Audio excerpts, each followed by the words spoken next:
Good evening, everyone, and welcome to PrepSpin.com, the Mingy Beef Jerky Playoff Game of the Week. Boyle County High School hosting the Lexington Catholic Knights. The Boyle County Rebels 10-1 on the season. Lexington Catholic 9-2 on the season. This is the pregame show. I'm Steve Tressler. Alongside of me is Gary Ball, the host of Scholastic Ball Report and the decades-long sports reporter here in Kentucky. And also we're joined by Jack Little, a junior here at Boyle County High School and an expert on Boyle County Rebel football.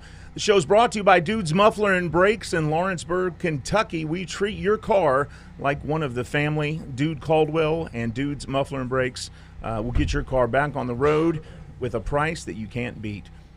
So let's talk some playoff football here in Kentucky. Two of the blue blood teams, really, Lexington Catholic and Boyle County. Jack, you're the Boyle County football expert. Welcome to the broadcast. Now, is this your broadcast debut on PrepSpin? This is my broadcast debut on PrepSpin. I've done it for 3 years over on BCSN for Boyle County. I love broadcasting. It's something I have a passion for, and I'm really glad to be here tonight. Thank you for having me. We're glad to have you. And talk to us. What are we going to see from Boyle County?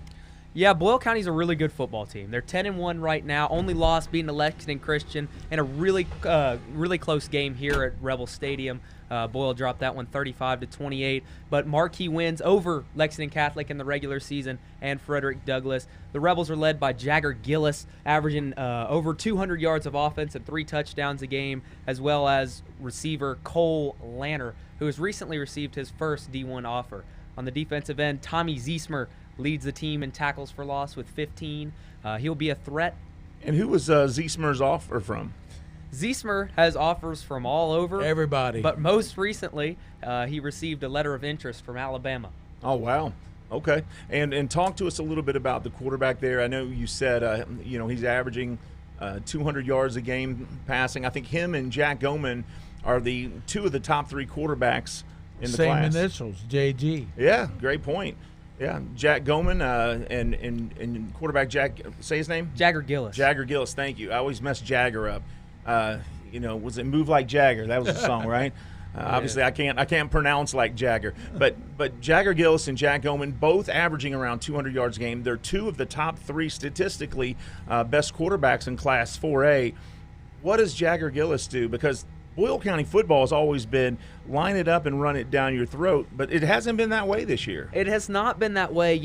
Chuck Smith, former Boyle County head coach, he was a lot of line it up, run it down your throat. I am going to go 3 downs, run the ball, pick up chunk yardage every single time. Justin Haddock's new Boyle County coach. It's his second year.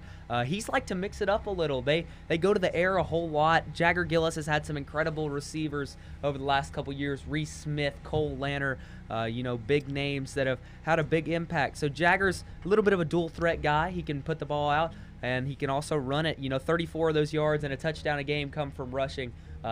He's a big physical guy. One of my sayings on these broadcasts are he's the only quarterback I've seen to run over a linebacker.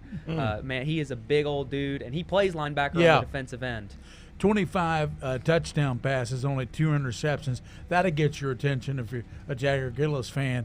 And I tell you what, when you look at Jagger Gillis, he's not only a fine quarterback, he has a good eye for the ball at linebacker, too. Makes a lot of good plays at the linebacker spot, as Jack said. And you look at Lexington Catholic, I'll tell you, Jack Oman's got his hands full tonight. He does. You know what? You said Jagger Gillis. He's got the 25 touchdowns to 2 interceptions. People at Lexington Catholic, they were bragging on Jack Goman, 20 touchdowns to 5 interceptions. Yep. And then I kind of interjected and said, well, you know what? Boyle County's quarterback's 25-2 with those numbers. So that's fantastic. He's got Cole Lanter. Cole Lanter has 18 of those touchdown pass receptions. Yeah, he does. Cole Lanter he's a game breaker. He's a difference maker, and using the parlance of our times, a playmaker. When he touches the ball, big things happen. Talk to us a little bit this year about the Boyle County Rebels and the explosion on offense that's come from this passing game that we haven't seen before. Yeah, a lot of that deep threat isn't necessarily Cole. They like to hit Cole on that underneath stuff. Hit him on those little slip screens, shovel passes, slip screens, slant routes. Yep. They love going to that for Cole. More so deep threat, they'll look for Luke Imfeld. He hasn't Luke it's his first year playing football, so he's had a couple of rough games, but he's really found himself recently. He's caught a touchdown in the last 2 games, I believe. He's getting a whole lot better, and I think we'll see a lot more from him tonight. Yeah, I think when you look at Boyle County, they got Will Alexander, they got Sage Dawson, Jack A. Tarter, and they got Emfeld, as Jack was talking about. Emfeld's a good receiver, but I'll tell you what, the difference in this team has been the running of Avery Bodner. Bodner. And his running ability to open things up. He's been the difference in their team, I think. Yeah, he keeps the defenses honest, right? So whoever they play, he's the difference maker as far as keeping the defense honest, because then they can't focus on the passing game so much that the defense can't sit in the cover 2 and just wait on Gillis to throw the ball and hope to pick it off.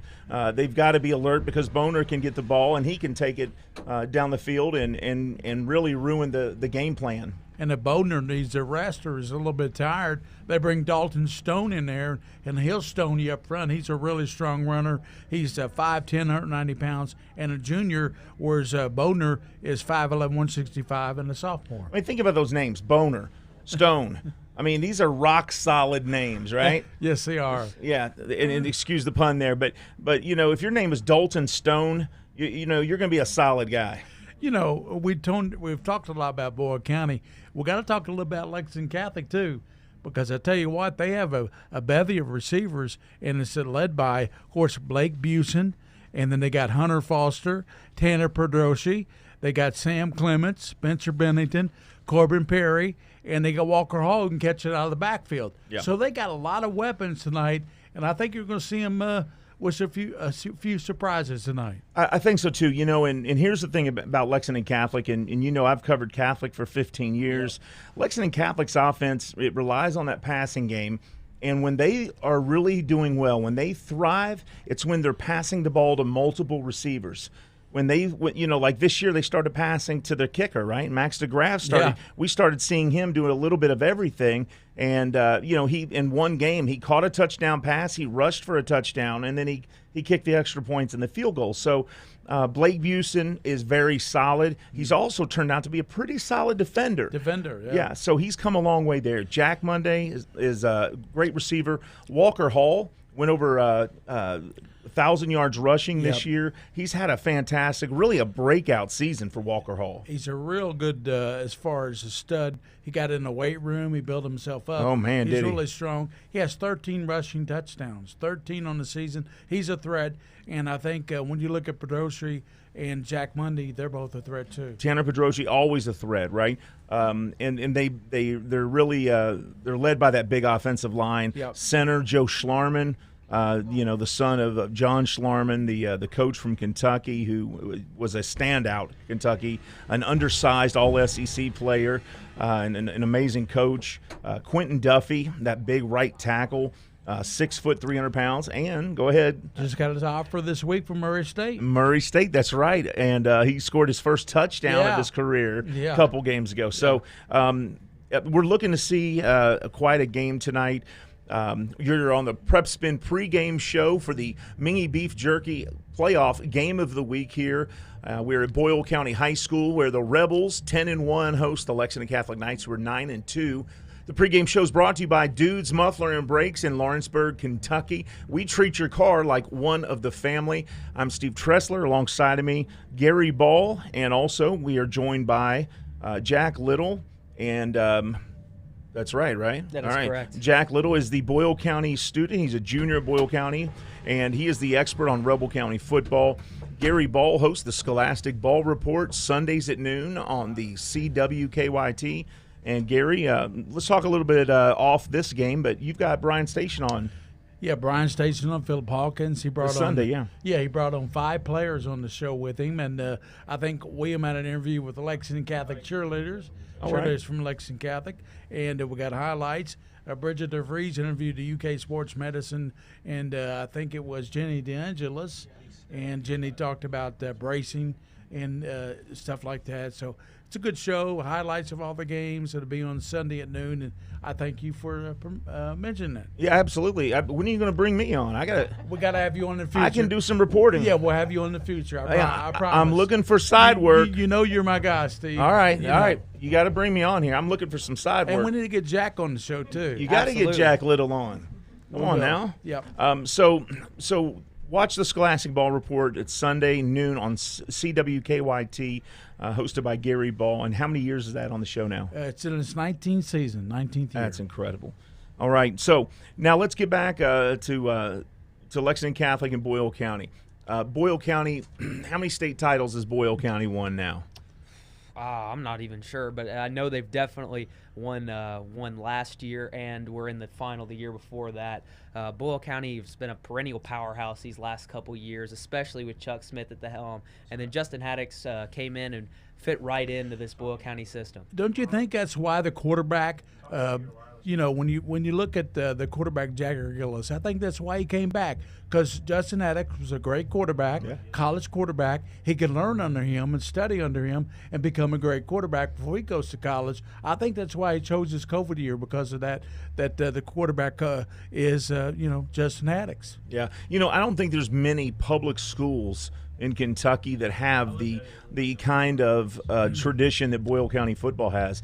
Quite honestly, this county, Danville High School even, right? Yeah, the only one that's close, and it's kind of fallen on hard times lately, is Fort Thomas Highlands. Oh, yeah. They have 23, 24 state championships. That's more than anybody but Trinity. Yeah, Trinity has 27, I think. Yeah. So, and you're talking, that's a private school, and of course, you talk about private schools get away with bringing in players that Highlands is not a private school. No. I was talking about Trinity sometimes. Trinity, yeah. Don't mention Trinity to me, because even when I was at Boone County doing their games, we had a player named Sean Alexander. We couldn't even beat Trinity with Sean Alexander. So don't talk to me about Trinity. Yeah, that Sean Alexander turned out okay. He's pretty good. Not bad for Boone County.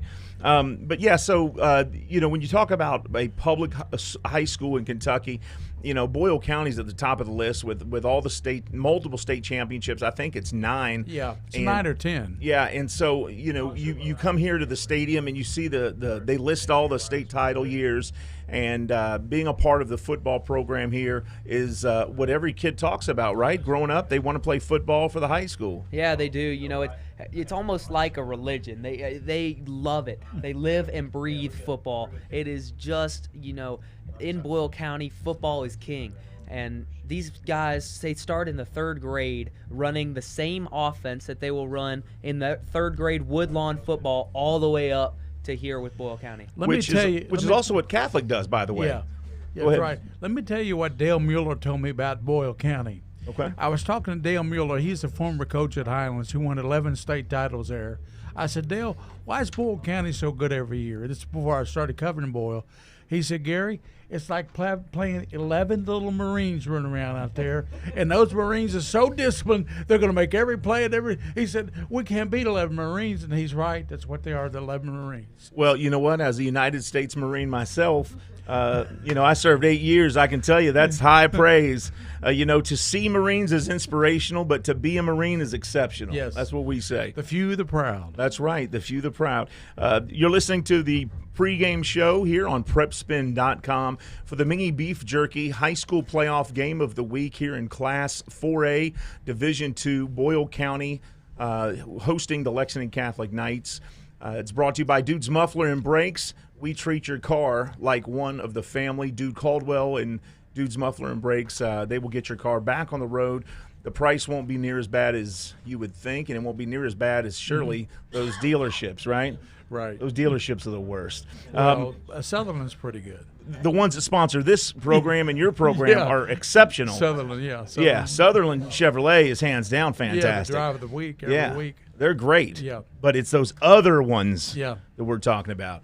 I'm Steve Tressler joining Gary Ball, the host of Scholastic Ball Report. William Warfield, the king of stream, bringing the game to everyone around the country. And we are worldwide on PrepSpin.com, so make sure you spread the word and tweet it out. prepspin.com. Tonight, watch game of the week at 7:30. Boyle County Rebels hosting the Lexington Catholic Knights. And Jack Little has joined the prepspin.com team tonight.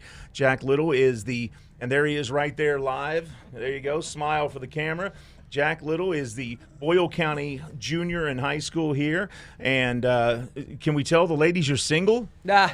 Are you single, Jack? You got a prom date set up? I had a homecoming date, but it's all process, open. You know? So you're open for prom then? Yeah. All right. So ladies, he doesn't have a prom date yet, so that's good news for you. And I bet he has one now. Yeah, you got that right. They saw that good-looking smile and that hair swoop to the side.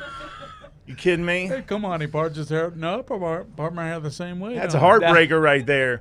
Now, I don't remember your face being as red as it was just now when we first met you, but No, I don't think it was. all right. So Jack Little joining us, and I'm teasing you, Jack. Of course. Thanks for letting me pick on you there. Jack is our Boyle County football expert, and these aren't just football players to you. These are your friends, right? Yeah, these are your guys. A lot of these guys are. I played basketball with a lot of them. A lot of these guys I've known since I was a little kid. So. And you had a full day of school. Then you're on the basketball team, so you had basketball practice. I did. You went home and showered. You made it back here in time. Well, let's talk a little bit about what kid on that Boyle County football team that you know. Who's the jokester? Who is the clown of that team? Look at that Boyle County defense. Tell me who makes everybody laugh. Who's cutting up? Well, I don't know about the defensive end. I haven't looked, but one name that stands out to me here is Jakey Tarter. I've played basketball with Jakey. I've known him forever. I think he played rec soccer with me when I was like 5 years old. All right, so number 18 on the field's number 1 in your heart because he cracks you up, right? Yep, And he's 6'4". That's a big guy. He's a big old guy. He's our center on the basketball court, but he is definitely a cut up and an interesting spelling to that name, Jakei. Yeah, Jakey Tarter. Okay. Yeah, all right. Interesting spelling. Yeah. His dad is Tarter Gates, and he's got his own gym out in Harrodsburg. It's really nice. All right. So we know that he's funny. So if we talk to him on Scholastic Ball Report, we got to give him an open mic for at least 60 seconds and give him his breakthrough. Right? At least 60. Maybe give him a 90-second, preview. Yeah, let him get his debut on for us. All right, well, hey, we are 13 minutes away from kickoff here. This is the pregame show brought to you by Dude's Muffler and Brakes in Lawrenceburg, Kentucky. Steve Tressler alongside of Gary Ball from Scholastic Ball Report and PrepSpin.com. And the King of Stream, William Warfield, bringing the game live from Danville, Kentucky, Boyle County, and Lexington Catholic. And Jack Little, also a part of the Boyle County Sports Network, joining us on PrepSpin.com tonight. And I guess we want to make sure we get to any break you have, William. So I don't know what you have for pregame tonight. Yeah, we can take a break. Okay. We'll take a quick break, and we'll come right back. This is PrepSpin.com's Game of the Week here on PrepSpin.com. We'll be back right after this. It's important to stand up for what you believe in, for yourself and each other. At WKYT, we stand for you. Your voice, the truth, the facts. When the pandemic hit, you had to lay off staff. Because what matters to you matters to us. And when it comes to your safety, being prepared and informed. If it's happening now, it's happening here. In Lexington. In every breaking story, every severe weather event. Prepare now for damaging winds. We will always stand for you. I wanted to get back on the basketball court. I want to get back to the ref I used to be. I want to get back to gardening. I want to get back to playing with my band. Only one team is qualified to get patients back to living their lives. Bluegrass Orthopedics has physician experts to assist in your recovery, whether it's an injury or chronic condition. Bluegrass Orthopedics provides convenient, specialized, and comprehensive care for your unique life.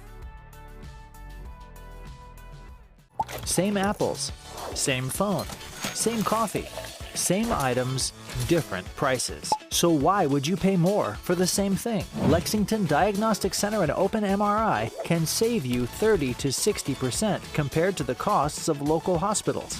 We have a state-of-the-art facility in the Lexington area. We believe that every patient deserves the best in affordable, quality care. Avoid surprise billing. Come to Lexington Diagnostic Center. Imaging focused on you.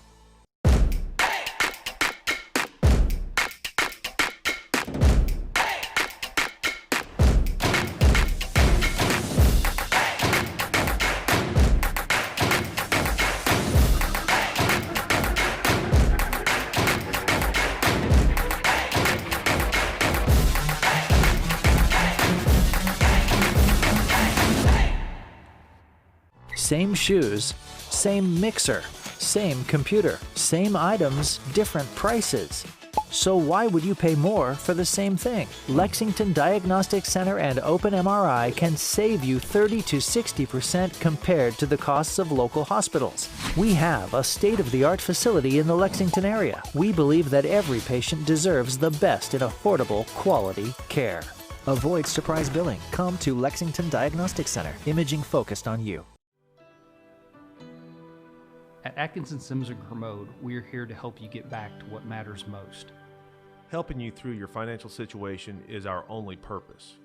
We are involved at every step, guiding you towards relief. A better life can't exist after bankruptcy. Start your bankruptcy for as little as $78. Call us today and take the first step towards a new beginning.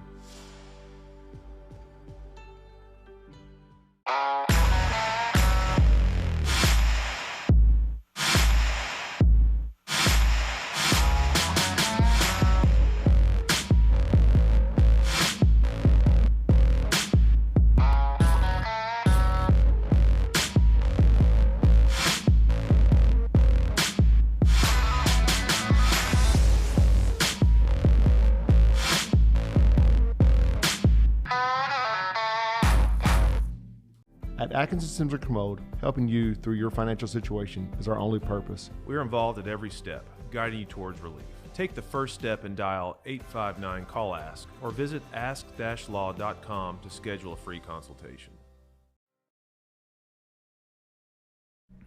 All right, welcome back to the PrepSpin.com playoff game of the week. This is Lexington Catholic and Boyle County here in round 2. And this is Steve Tressler for the pregame show brought to you by Dudes Muffler and Brakes out of Lawrenceburg, Kentucky. And want to let you know we've got a sideline reporter that we're going to send it to here just a second. She's a senior in high school at Boyle County. Her name's Molly Wise, and she's going to tell us the feel down on the field. Molly, what's going on? Molly Wise here before the Lex Cath game, and we're just about to start in 7.5 minutes. Lots of excitement building here in the stands as the anticipation rises, and really looking forward to a good game with a strong Rebel defense and the great kickers on both teams. It should be a good game. All right, thank you, Molly. That's Molly Wise. She's a senior here at Boyle County High School, and Molly is also a track star. That's something you don't know about Molly. She's not just a straight A student, but she's a track star and has offers to go to college and run track, and that's what she's hoping to do. Among some of those offers, Davidson has offered her and a few other schools. So smart and athletic, and did a darn good job as a sideline reporter. Yeah, Molly will do well in broadcasting and in running at the next level, quite sure. You got that right. All right, so we're joined by Jack Little also. Jack is a junior here at Boyle County High School, and Jack has brought us some statistics he's going to talk to us about here in just a second. Again, this is the Mingy Beef Jerky playoff game of the week, Boyle County High School and Lexington Catholic High School, brought to you by Dudes Muffler and Brakes in Lawrenceburg, Kentucky. And I want to give a shout-out to Justin Shiflett and Shiflett HVAC for getting my thermostat working. It went out. That's always scary, but he got it up and running in a hurry. And his son is also one of my wife's students at Robert B. Turner Elementary, Wyatt Shiflett. So hello, Wyatt. Let's give a shout-out, too, to Coach Mike Meehan. He's watching tonight down in Charleston, South Carolina. Absolutely. Went to a family wedding.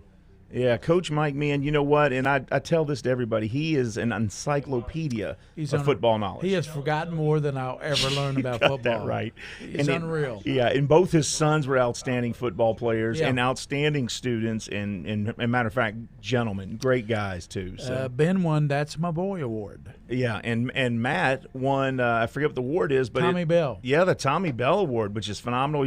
His son is an accomplished musician, Matthew. He's incredible, Matt Meehan. So hello to Coach Meehan, and we will definitely miss him tonight. Jack, talk to us about the statistics that we talked about when the game started. You know, Boyle County in this series, they are 15-10, and every year that Boyle County has won the regular season game, they've gone on to win the playoff game that same year against Catholic, and Catholic is the same way. So every time Catholic wins the regular season, they've won the playoff. So if history is right, Boyle won the regular season game, they're going to win the playoff. If Catholic wins tonight, that's going to be the first time in the history of this series that the team that lost the regular season game has come back and won in the playoffs. But talk to us about the numbers tonight and some of the things that you know that we're going to see. Yeah, well, Boyle County right now they're on their streak of wins. This has been a series of streaks. 1 year or a couple years it'll be Catholic wins 4, 5, 6 straight, and then it'll go back to Boyle and they'll win 4, 5, 6 straight, go back to Catholic, and it's been like that since the 90s. And I think Boyle's streak right now, it should be enough to carry them. I think they've got the better football team tonight, but it might be a rainy night. It's a playoff game. It's elimination. All that goes out the window, and it's all going to be about heart. Who has more heart and who can pull away with this game? Win or go home. That's right. And you know what? What you said makes a lot of sense there, because it does, when it comes to playoff time, it really doesn't matter. The numbers, they don't matter. It matters on, what really matters is who shows up tonight. And, Lexington Catholic, you know what? Maybe the rain makes a difference. Maybe it doesn't. But Boyle County is always so solid, and this has turned into such a huge rivalry game, because at Lexington Catholic High School, I can tell you every year they look at the date they play Boyle County. And every year, Boyle County, they look at the date they play Catholic, and both teams circle it. So when they come together, it's always a big game. Lexington Catholic will fill their side of the bleachers. Boyle County will fill their side. You've got the Boyle County fans at the top row and the Dr. Seuss Boyle County black and yellow hats doing the shakers, right? They're called the Juggers. The Juggers, thank you. So the Juggers are always in front of me when I used to broadcast these games. In front of us, too. I would have to stand on top of the table. Remember that? Yep. I would stand on top of the table and look out the top of the window just to see over them. And here's a live shot right here. Boyle County High School, as the fans are still coming into the game. We're getting ready to see the Rebel walk here as the Boyle County football team will make their way onto the field. I'm excited. I think this will be a really good high school football game. I think this is one of the better games in the state of Kentucky. Lexington Catholic, Boyle County, all you have to look at is her records and the ratings. Yeah, absolutely. And you know what? Boyle County, great record, 10-1. Lexington Catholic, 9-2. And the rankings, are they 1-2 in Class 4A? I think, or 1, 2, and 3. In RPI, they are. In RPI, they are. Corbin's right up there in the AP poll. That's right. Corbin's number 2 behind Boyle, and Catholic is number 4, I think, in the AP poll. And the winner of this game will actually play the winner of the Harrison County Scott game. So Harrison County plays Scott tonight. And right now we're watching the Rebels walk up here. And Jack, tell me, who's leading the pack there? Leading the pack there, you've got Hayden Kelly on the left wearing number 12, and on the right that is number 4. That is number 14. I may need to have a look at this. All right. Well, number 14. I don't recognize 14. Well, 14's Aiden Collins. Aiden Collins. Yep, he's a senior defensive back, and they're bringing he's got the Boyle County flag and the American flag coming with him. Boyle County doing the Rebel Walk, so they're coming in, and parents and teachers and fans and students cheering them on as they make their way to the field here as Boyle County in round 2 hosting the Lexington Catholic Knights. And like Gary Ball said, I think we're in for a really great football game. Did you see 11 Marines in that walk? You know what? With the guys that I just saw, there could be about 40 Marines in that group if we really wanted them to join. Yeah. But, so we're in for a good football game here. Molly Wise will be down on the field, the sideline reporter and senior here at Boyle County for the Boyle County. Starting lineups. Yep, and now let's go to starting lineups. First, for Lexington Catholic's offense, here's how they line up. Jack Gominger, quarterback, number 14. Jack Monday at halfback. Fullback is Walker Hall. Corbin Perry at wide receiver. Tanner Pedrochi at the other receiver slot. In the Z slot, you got Blake Busen. Snapping the ball, you got Joe Schlarman. Right guard is Elliot Mavero. Harrison Romero at left guard. Tackles Quentin Duffy on the right. On the left, you got Jake Nash. And Hunter Foster is the tight end. Now, for the defensive side of the ball for Boyle County, this is how they line up, and Jack Little will tell you that. Yeah, so at left end, they've got Tommy Ziesmer. The tackles are Dalton Peets and Nate Rush. Right end will be Colin Tiller. At the 4 linebacker slots, you've got Jagger Gillis, Dalton Stone, Jackson Smith, and Cole Sims, respectively. The corners will be Sage Dawson and Avery Bodner, with Hayden Kelly lining up at free safety. All right, defensively, Quentin Duffy, Elliot Movero, and we're going to run through these fast because they're lining up. Robert Hall at the left end, Spencer Bennington, Jack Monday, Patrick Davis, Harrison Romero at linebacker, cornerbacks Blake Busen, Sam Clements is the free safety, and Erickson Pierre-Louis is at cornerback. And for offense? For Boyle County's offense, at tight end, you got Will Alexander and Keenan Stewart. One of those two will be in there. Tackle, you've got Austin Gorley, Zach Mason, Nate Rush going across the offensive line. Andrew Hardwick, Cooper Brummett. At quarterback will be Jagger Gillis. Halfback, Avery Bodner. Cole Lanner and Sage Dawson will be the wideouts with Jakey Tarter in the slot. And return man will be Cole Lanter. Kicking off be Max DeGraff. And DeGraff is just about into it. We're underway in the 4A playoff game. And it goes back deep, taken in at the 15, 20-yard line and knocked backwards. And position was Sage Dawson, the return man. Yeah, a high end over end kick that time. Picked up around the 11-yard line by Sage Dawson. Caught, actually, not picked up. And not much of return as he was stacked up by a lot of Lexington Catholic defenders there. And who'd you see in on the tackle there, Jack? I didn't catch a tackler, but unsurprisingly, they do kick it away from Cole Lanner. Yeah. They give it to Sage Dawson. Sage Dawson is explosive, but not quite as explosive as Cole Lanner. He had a kickoff return touchdown on his first touch of the ball last week against Anderson County. So I'm not surprised at all that they kicked it away from him. They come with double tight situation, and one back is Bodner for Gillis, and he sends a motion man, Lanter, pitches around the right side, and going to be upended by Catholic, gets up to the 22-yard line.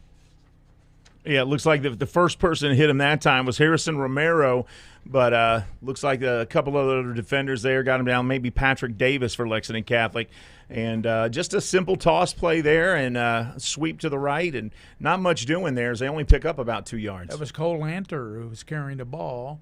And Jagger Gillis out of the backfield at the 22-yard line, 2nd down and 8. They look to the sideline for another call. 3-man front by the Knights. Back to pass. Jagger Gillis throws it deep down the middle of the field, and it's going to be Dawson at the 30. It's a foot race at 20, 10, 5. Touchdown, Dawson. 78 yards. Wow, look at that. You know what? Sage Dawson went right down the middle of the field. There's a 4-receiver set that time. They had trips right. Dawson made everybody pay. You don't let them get you don't let a receiver get behind you when you're the safety, and you see why that time. Look at the speed on Dawson. I mean, does he need a football or a baton, Jack? Yeah, actually, Sage, I believe, is a track runner as well, now that you mentioned the baton. But that was a great throw by Jagger Gillis. Hit Sage right in the numbers, and he finished it off with some speed. 26th touchdown pass of the season for Gillis. And it goes to Sage Dawson. Here's Jackson Smith going to University of Kentucky as a kicker, and the kick is up, and it is a beauty. Well, we're just underway. We've only played less than a minute.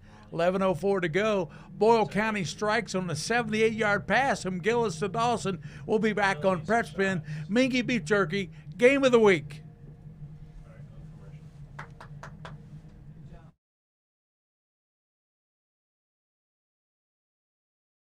High school sports are as American as apple pie. And going to a game or meet is a chance to see the stars of tomorrow shine today. But as anybody who's ever attended a high school sporting event in Kentucky knows, you can't have the stars without the stripes. High schools are currently looking for new officials in almost every sport. Who looks good in stripes? Anybody looking for a way to stay connected to a sport they love. If you like the idea of giving back to your community while earning a few extra bucks, chances are you'd look good in stripes too. We want to hear from you. We need to hear from you. No officials means no games. No stripes means no stars. And what kind of America would that be? Kentucky needs more high school officials. Go to highschoolofficials.com to sign up or learn more. That's high school. Here's the Boyle kick, and it's going to be a touchback. Jackson Smith, that's no surprise with Smith, the kicker. Another touchback, and I tell you, he'll do that a lot at Kentucky. Yeah, absolutely. And talk a little bit about his kicking this year, Jack. Yeah, Jackson's had really good year kicking the ball. It's last week they tried some different stuff with him, tried to pin in the corners, but he's done a really good job. He's not had quite the range he had last year due to him playing linebacker, as well as you'll see him line up here in a linebacker slot. And here's, Jack Goman, the quarterback for Catholic. He's number 2 in passing in Class 4, and Gillis is number 3. Only person ahead of them is Adrian Stringer from Hopkins County Central. A lot of big quarterbacks in this class. Jack Goman sends wideouts to each side. Now Busen goes in motion to the left. He's got Walker Hall in the backfield. 1st and 10. He fakes now to Hall, rolling to the left. Throws it to Busen. They can't handle it. Incomplete. And on the coverage there for Boyle County, that was Will Alexander. Yeah, Will Alexander, 23. Yeah, something, a little different. You said it, in the pregame, Gary, that you thought we were going to see something a little different from Catholic. And although the reception wasn't made there and the pass was incomplete, I can't remember too many times where I saw Jack Goman take a snap, fake a pitch, and then roll out and throw a pass like that. First time I've seen him do that. Yeah, so a new wrinkle to their offense, and you know what? I don't think that'll be the only thing we see. Yeah, that trick play last time these two teams met was the only touchdown for the Knights. Goman with Walker Hall flanked to his right, gets to Walker Hall, cuts it up. He's at the 20 and maybe the 21, knocked backwards by a couple folks, and it's going to be 3rd and long for the Knights. Yeah, you want to get a few more yards there, but not a bad run, really. I mean, this is a stout defense, one of the top 5 defenses in Class 4A in the state. Catholic's defense, I think, ranks around the 20-21 area. So, defensively, Boyle County has the advantage in the game. 3rd and 9 now. Yeah, you definitely don't want to be behind the chains against these guys. Jack Goman, as you see, wide out twins to the top. Walker Hall's to the right in the backfield. Going back to pass. He's getting pressure, and he's going to step up, and he's going to be sacked back at the 7-yard line. Big play by the defense. That's Cole Sims there. He had a really great game last week. He had a safety and a fumble recovery for a touchdown against Anderson County, and shows his speed on the edge there, getting the sack on Goman. I think Tommy Ziesmer and Jagger Gillis gave him some help with some pressure there. It was 3 Rebels with 1 Knight, so they did a really good job there penetrating that Catholic O-line. So not a good start for Catholic. They give up a 78-yard touchdown pass, and then they stop on their first series. Here's DeGraff at the punt, and he gets it off from the end zone, and it's going to be Cole Lanter calling a fair catch at the 38-yard line. Not much on the punt either. Digging a hole for themselves right now is Catholic, because that offense, not only they get stopped on 3 and out, they got pushed backwards, and that really sets up the Rebels nicely here, as they're going to start on Lexington Catholic's side of the field. Boyle County last week a winner, 52-12 over Anderson County, that brought them to this game. Catholic 33-19 over Bourbon County. That put them in this game with the Rebels, and now it's going to be Rebel football 1st and 10 here at the Lexington Catholic 38. Stewart goes out to the far side with Lanter, and here's a give now around to Lanter, right side on a sweep, down to 35, 30-yard line, 25 upended at the 25. Nice run by Cole Lanter. Yeah, Lanter nice on that reverse run there. They took it one way, they gave it to Lanter, he went the other, and they got all the way down inside the 25, all the way to 23 now for the Rebels. Well, you spoke about wrinkles in Catholic's offense. That's a new play I've never seen from Boyle County. Going to Lanter on the end around there. They like to typically do stuff in front, but that little reverse adds something a little bit different to their offense. Gavin Klein made a stop for Catholic. Give up the gut to Bodner down to the 20. He's at the 15, 10, 5. Touchdown, Avery Bodner. 23-yard run for Boner. You can't be mad at him there. Catholic don't have any answers right now. Boyle County doing what they want offensively. This is starting to remind me of Boyle County against Frederick Douglass. Boyle County put their foot on the gas early and started getting going. They took that one out to a 21-0 lead, and if Lexington Catholic isn't careful, this could get ugly quick. It is. The booming you hear there is the Kentucky Army National Guard shooting off those cannons, and it's 13-0 as Boyle County lines up. And they've done it in about 3 minutes to go in the ball game in the first quarter. 8:57 to go in the first.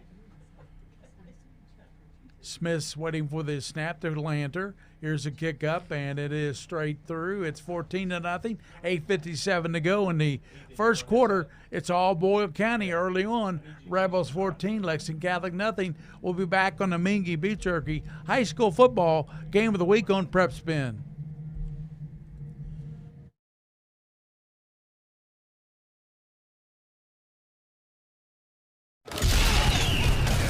High school sports have evolved thanks to Prep Spin.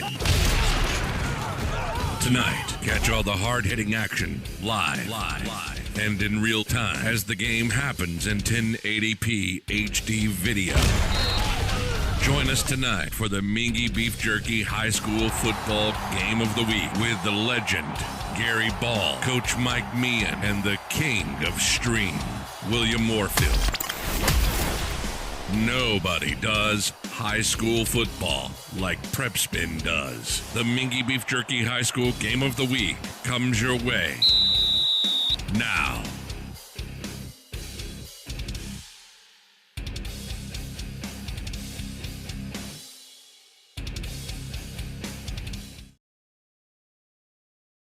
Here's the kick back in the end zone again. So 2 kicks, 2 touchbacks for Jackson Smith. That is Gary Ball bringing you the game live, PrepSpin.com. Gary Ball of Scholastic Ball Report. William Warfield, PrepSpin's King of Stream. I'm Steve Tressler, and Jack Little, Boyle County Rebel Jr. in studio with us. And Molly Wise, the senior track star here at Boyle County and also a broadcast journalist here for the Boyle County Sports Network, joins us from the sidelines. So let's see if Catholic can get anything going offensively. Their first series, they were kind of stymied, Steve. Yeah, Boyle County's Mingy Beef Jerky flavor would be hot right now. Yeah. Jack Goldman with Walker Hall, Busen in motion. Fakes now, rolling to the right. He's got some running room to the 30, up to near the 35-yard line where Cole Lander slams him down. Yeah, Jack Goldman's a senior. He's got to be the leader here. And you know what? He took a loss on that last play. He got some positive yards this time. 14-yard pickup. 1st and 10. 14-0 Boyle County.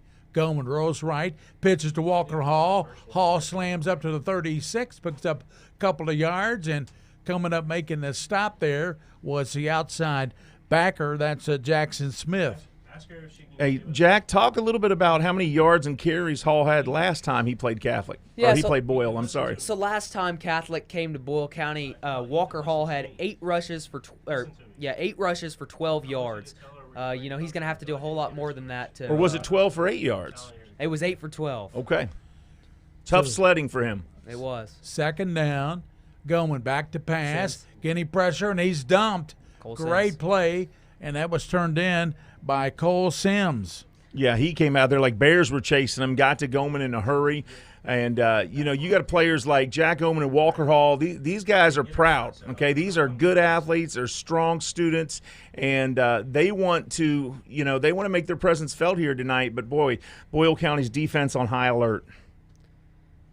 Cole Sims has some serious speed off the edge, and we've seen it twice now. That man can flat out fly. 3rd and 15. Is he a track star? I'm not sure. He may be, actually. Here's triple receivers to the bottom for Goldman. Back to pass, looking, steps up, and he's going to be dumped again at the 25-yard line. And this time, getting him was Dalton Peets. Was the man who got him. Yep, sorry, he lost yards again that time. And Catholic right back in that same hole they were on the previous drive. They're set up at their own 25. They're going to have to punt this ball away, and it's 4th and 19. So Max DeGraff will punt it. He'll probably be one of the best kickers in the state next year, won't he? He absolutely will be, yeah. DeGraff punting back at the 10-yard line. Good snap and a good low kick. It takes a Catholic roll, bounces down to 45, and touchdown right there by Walker Hall at the 45, 46-yard line. And great field position by Boyle County once again. Yeah, really good field position for the Rebels. And, we're going to send it here to Molly Wise, it looks like. Go ahead, Molly.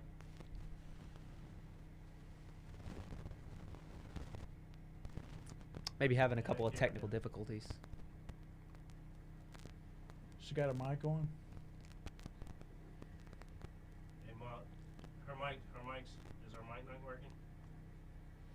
All right, Molly was going to give us a weather report there. She's trying to tell us, I think, that the rain is holding off.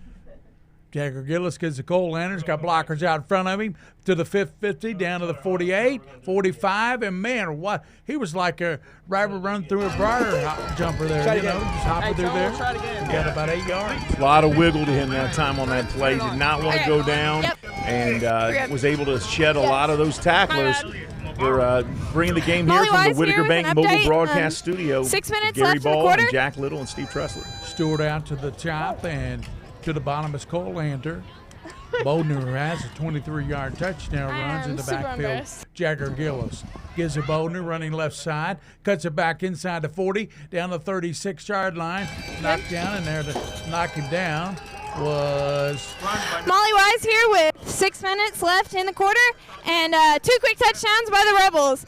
Right now, Boyle's in possession of the ball, and the stands are packed with fans tonight as we're looking forward to a great game against the Lex Cath offense and defense. All right, thanks, Molly. Tommy Zeismer and looks like big number 56 made the block on that last play.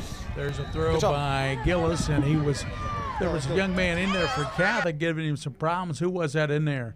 There was a young man on top. Look at the replay again. Looks like number 3, Jack Monday, got in the backfield there. I think there was a little bit of a miscommunication between Cole Lanter and Jagger Gillis. He looked to throw. He wanted Lanter to come back and hit him on that short route, but Lanter was going deep. So Gillis was forced to throw it into the dirt. And Dalton Stone comes into the ball game in the backfield.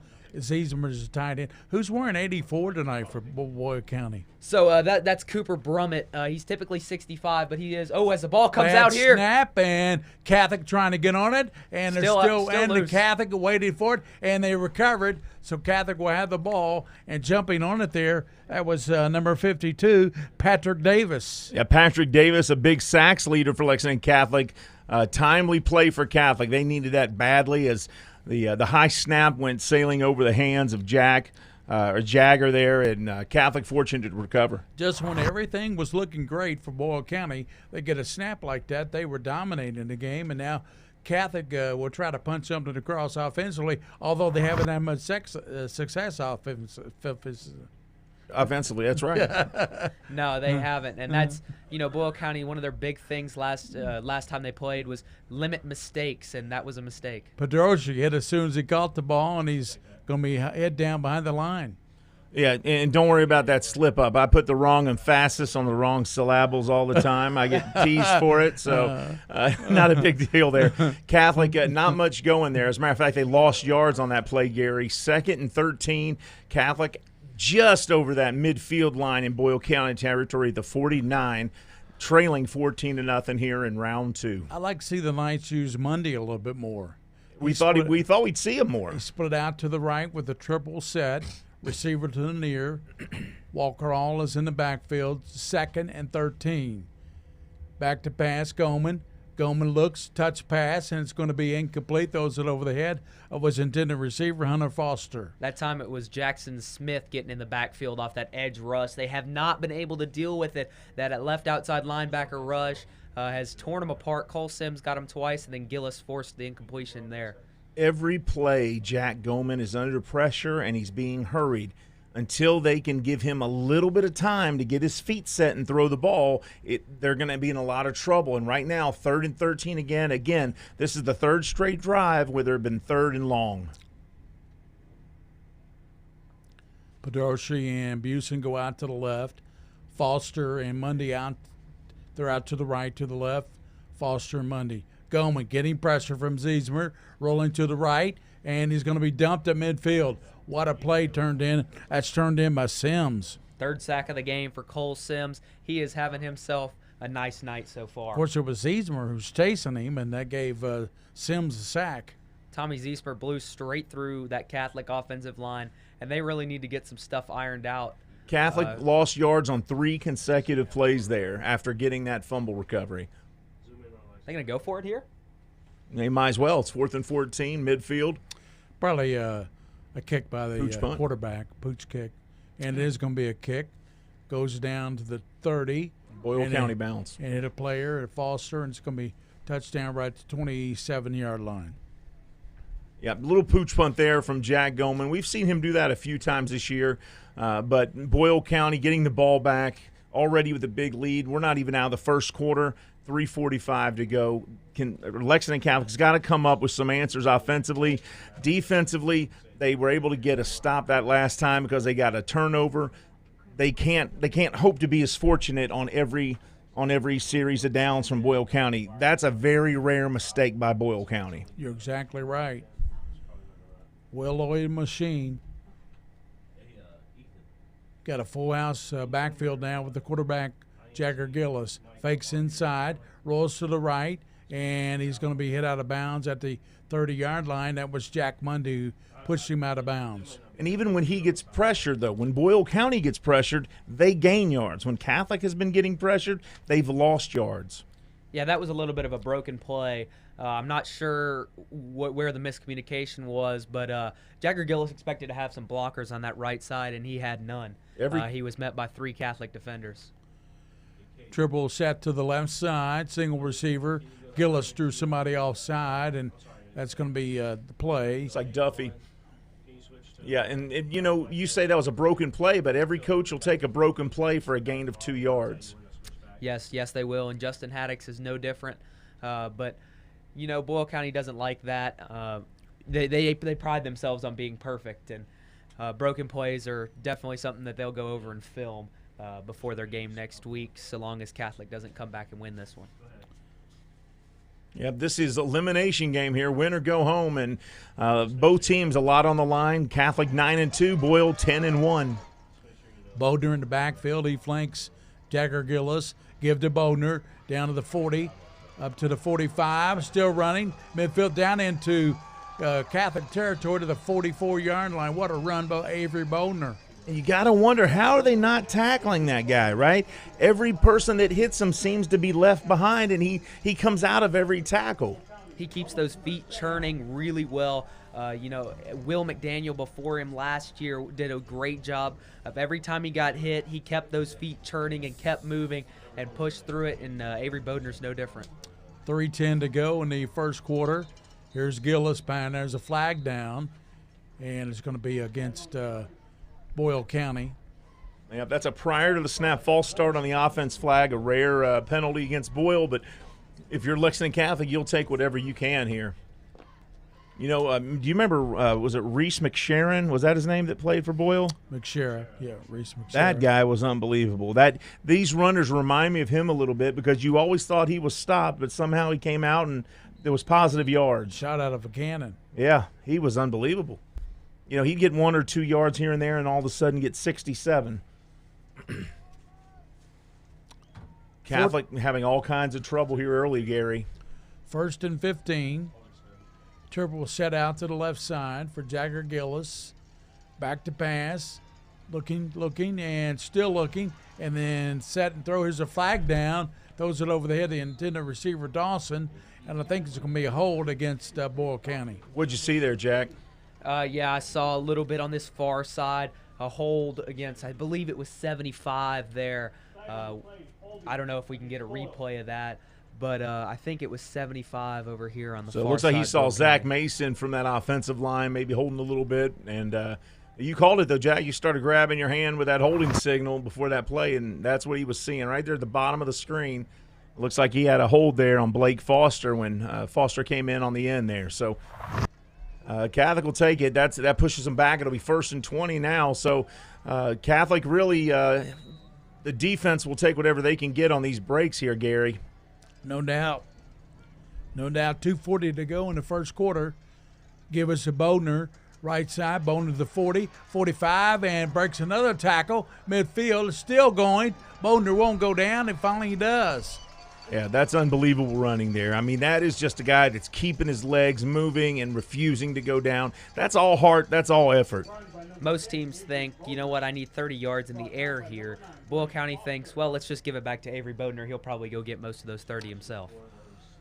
2nd and 13 on that pickup of about 18 yards. Now they're going to look to the sideline. Yeah, they went from 1st and 30 to 2nd and 12 just on that single effort by Boner. Here's a give. Davey Boner, left side. Boner to the 43, run out of bounds by Busen at the 43. So it'll be third down, about 8. Another good, tough run there, with the stiff arm on Blake Busen, and still got positive yards, and it's going to make it a third and short here. So Catholic, this is their opportunity, though. The defense has got to really, get geared up here and try to make a stop and get the ball back. Third down and about 9.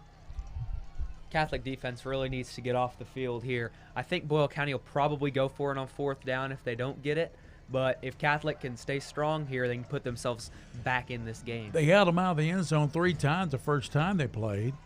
And let's see what they can do here. 3rd and 9. Boner gets it up the gut, 40, and still driving, and finally pulled from behind by Mundy. And it'll be 4th and short, about 2.5, maybe 3 yards. But Jack, I think you're right. I think they're going to go for it. They're up 14-0. They're on the Catholic side of the field, and Lexington Catholic hasn't proved just yet that their offense is going to move the ball. Right. I completely agree with Justin Haddix here. I think this is the right decision. Got to go for it here, especially the way your running back's been running the ball. I'd give it right back to Avery Bodner and let him go pick up 3 yards. Brumman to the left, and Ziesemer tied into the right. They try that hard count and get them off sides. Bringing Ziesemer in on offense is unusual. Lanter goes in motion. Now comes to the backfield. Gillis runs it down to the 30. Still running 25, 20, 15, 10. And he's going to be tackled by Clements at the 9-yard line. Be first and goal for Boyle County. That's something I talked about in the pregame with Jagger Gillis. You see him run over that defender there. He's one of the few quarterbacks I've seen that are willing to run over linebackers. Well, that's a linebacker mentality in him. Yeah, it is. He says, you better get out of my way because I'm going to come at you and give you everything I've got. Yeah, he likes to inflict the hit rather than take them. Right. Tarter comes into the game. He's out to the left at tight end. And we got triples over to the near side. Stone is in the backfield on this play. First and goal from the 9-yard line. Down to 27 seconds for Boyle County. Gillis, keeper, breaks a tackle. 5 and dives down to the 2-yard line. And making the stop for Catholic was Romero. Yeah, Romero and looks like Andrew Hardwick got into a little war of words there at the end as the clock stops with 8.4 seconds here. I think Boyle's going to try to get one more in the end zone before the quarter. Yeah, the only reason to stop is to move the chains. But I think that's going to end the quarter. Yep. The quarter comes to a close, and we head to the second quarter. It's all Boyle County. Boyle 14 and Lexington Catholic nothing here on the Mingy Beef Jerky Game of the Week on PrepSpin.com.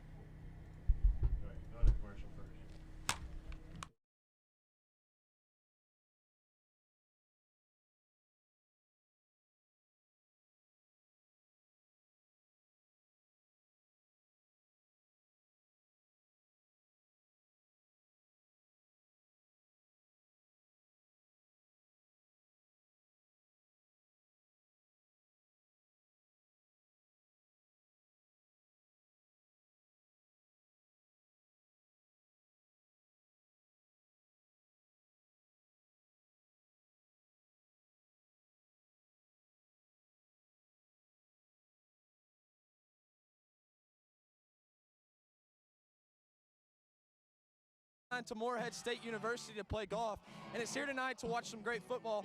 Colton, kind of talk about your senior year, getting to watch and come out and watch a great game like this in the playoffs. I mean, it's fun. That's what high school is all about. It's coming out and hanging out with your friends, and we're lucky enough to have a really good football team here. We get to come watch. Awesome. There's one thing that you're looking forward to going into Morehead. Outside of playing golf, I'd say it'll probably be getting to go to some of those football games and basketball games. Kind of talk about what you're hoping to see there. I mean, they got a really good basketball team, and just like here, you just want to go out and support your school and have as much fun as you can. Awesome, thank you, Colton. Gillis keeps it and runs it in. Touchdown, Jagger Gillis.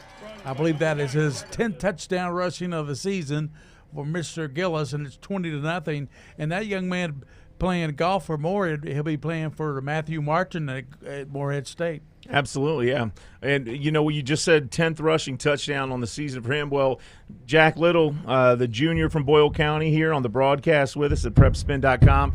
He actually, during the break, called that play. He said he's going to go right back to Gillis. Yep. And you called it, Jack. Good call. Yeah, it's a tendency of Coach Haddock's. If a guy on the defensive end makes a big play, or the offensive end like Gillis did on that 4th down, Coach Haddock's will typically reward him with the touchdown, and you saw it again there. Yep. Last week, my partner, who typically does our broadcast with me over on BCSN, Matt Overing. Big shout-out to Matt, by the way, if you're watching. He's fantastic. He always likes to point that out, and he does a really good job with doing that. So now that he's pointed that out to me, I've started to see that throughout the weeks, and you see it again there. And Smith's extra point, of course, is perfect, Steve Freshler. Oh, yeah. Yeah, you don't get SEC offers without kicking the ball like that.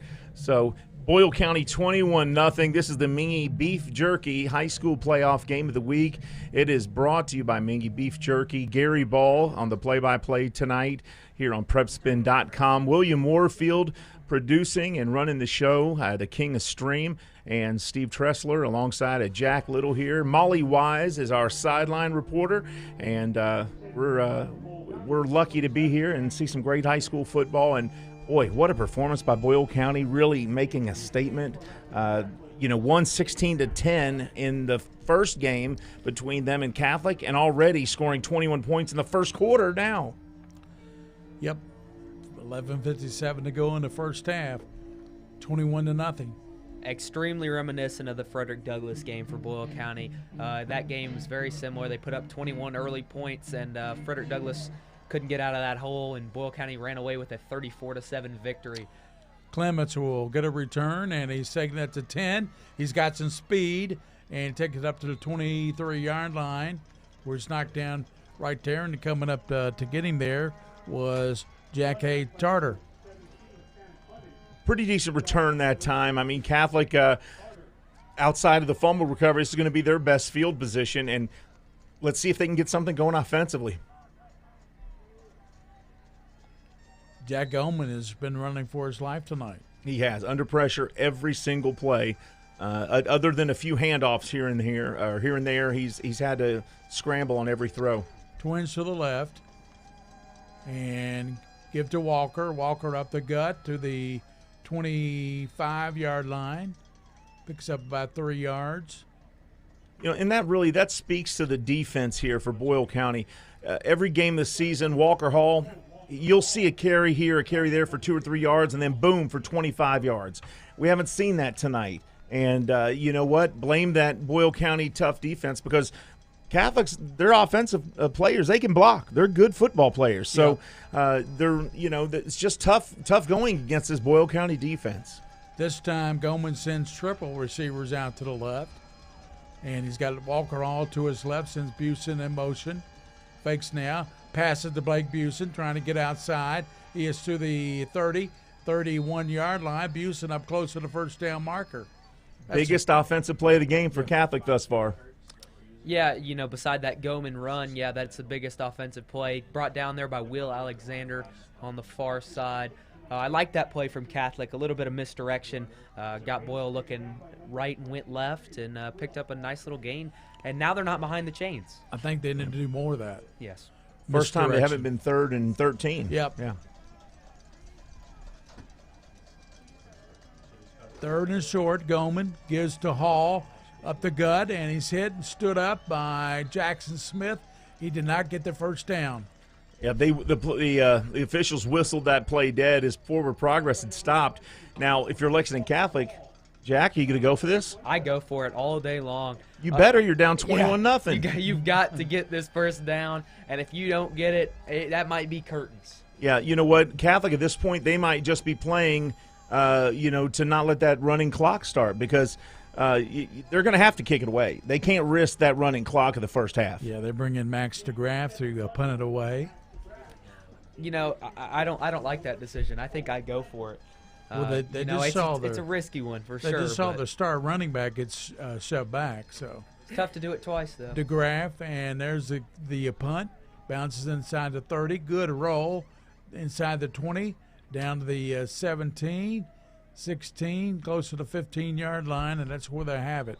Well, you talk about a Lexington Catholic bounce. They almost blocked that punt, so he was lucky to get it off, and really lucky that it took such a huge bounce all the way down into Boyle County territory. Well, I'll tell you what, that punt makes my decision look pretty obsolete. I think it was a great decision to punt it now.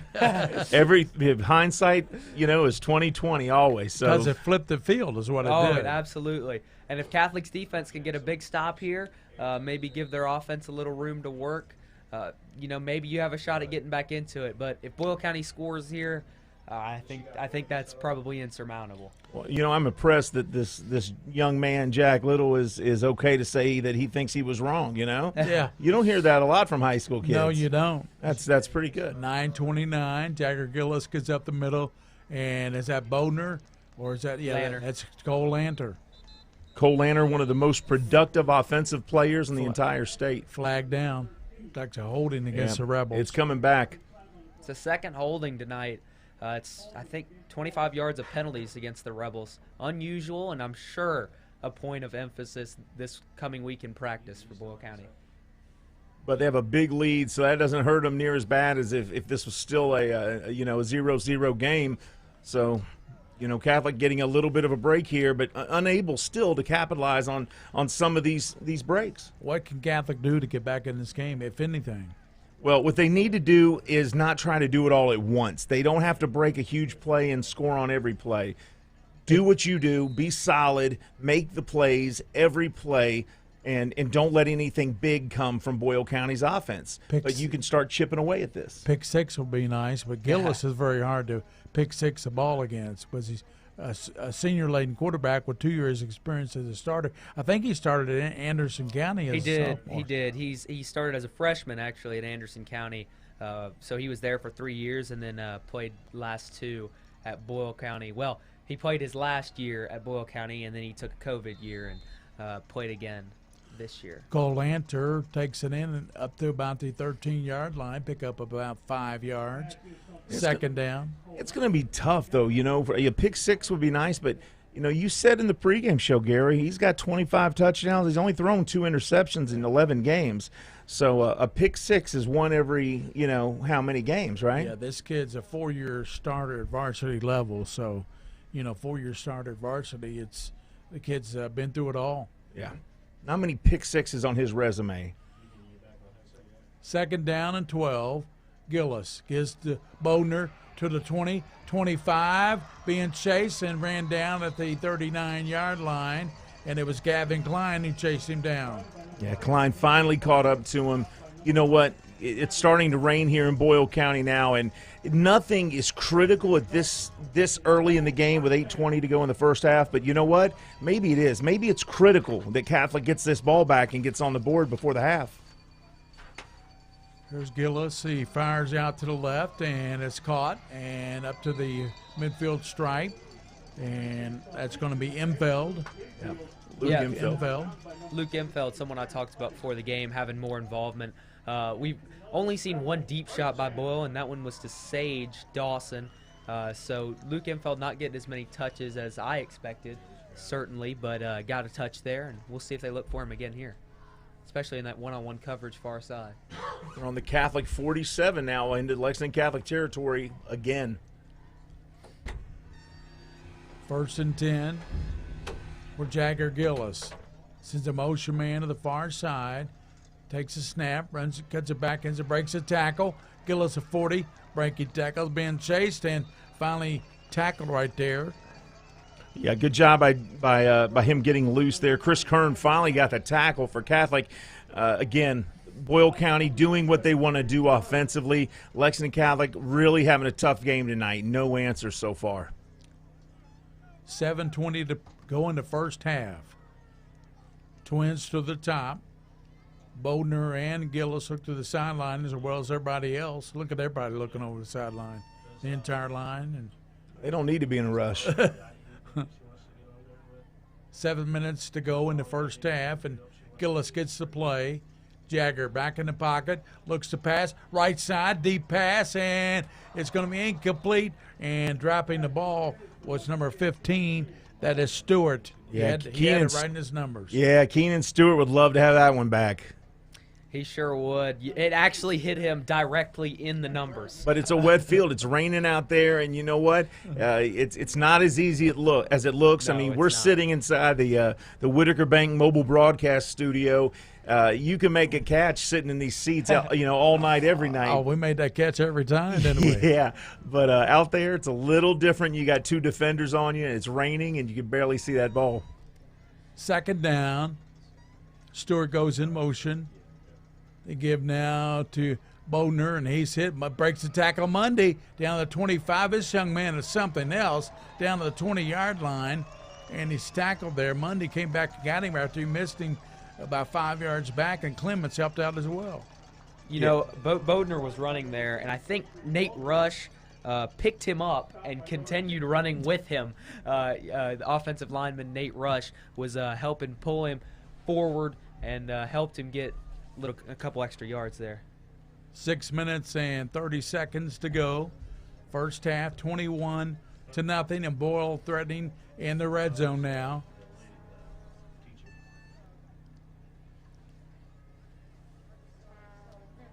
Jagger Gillis gives to Bodner.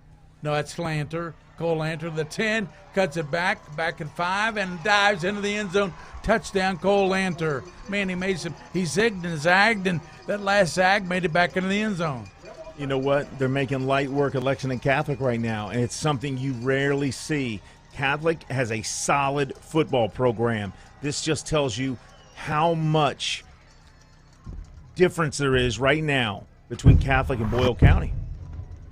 Yeah, I think so. There's a replay of that run there. Great cut there. Yeah, great cut back inside. 27-0. Here's the extra point coming by Jackson Smith. Nobody would have predicted this. Yeah. Not after the first time they played, 16-10. No. You know that it says 16-10 on the score. Well, there's a blocked kick there. Blocked kick, and that's a good job on the block kick, and that was Blake Busen who blocked it. So 27-0, 6:09 to play first half. So it'll be a few minutes extra until we see that running clock, if in fact we do. But we're going to send it down to Molly Wise down on the field to give us something. Down on the field here after a Rebel touchdown for the shutout, 27-0. There was a block kick by Jackson Smith, but we're still looking forward to a great game, and Rebels are fighting hard. Now it's back to you, Jack.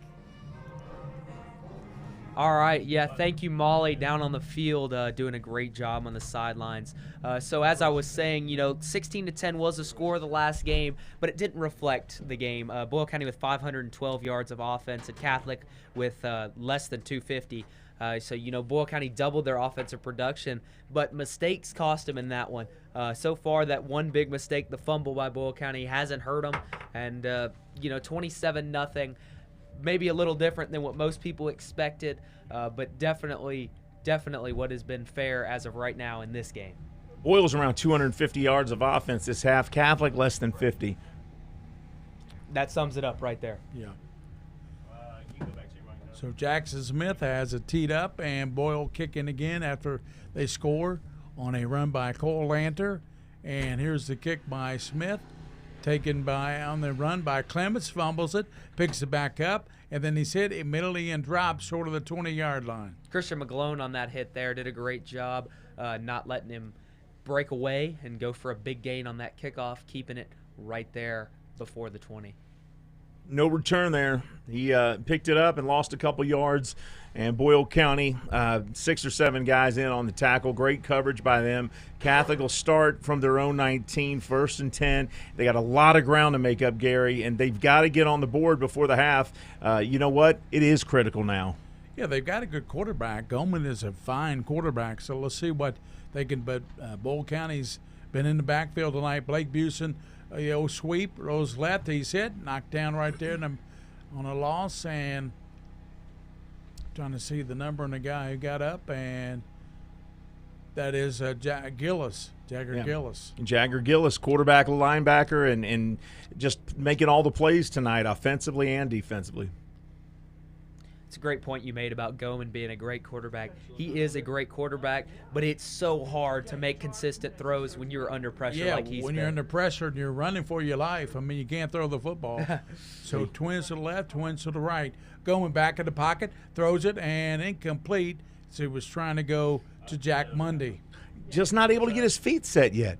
I mean, we haven't seen Jack really set his feet and throw the ball. He's a pocket passer, so he needs to do that. Last time we saw that was against Lexington Christian. Yeah, absolutely. He was under all kinds of pressure, couldn't complete a pass on the run. He's just a pocket passer. He needs to set those feet. 3rd and 16. Walker all shifts to the left side, and you got twin receivers to the right. Here's a fake now. Goman throws it deep and throws it at the feet of his receiver, Foster, incomplete at the 35. And now we're back to 4th and long, and they got to bring that punt team back in. Not only that, but they're going to also give Boyle County great field position yet again. Unless another great field-flipping punt gets them down to the 15, Boyle County's going to be probably at around the 50. Going back at Lexington Catholic and likely going to score again to put this in the 30s. You might see a block punt here too. They were awful close the last time. They've been close a few times. And they're coming too. Yep, bringing everybody.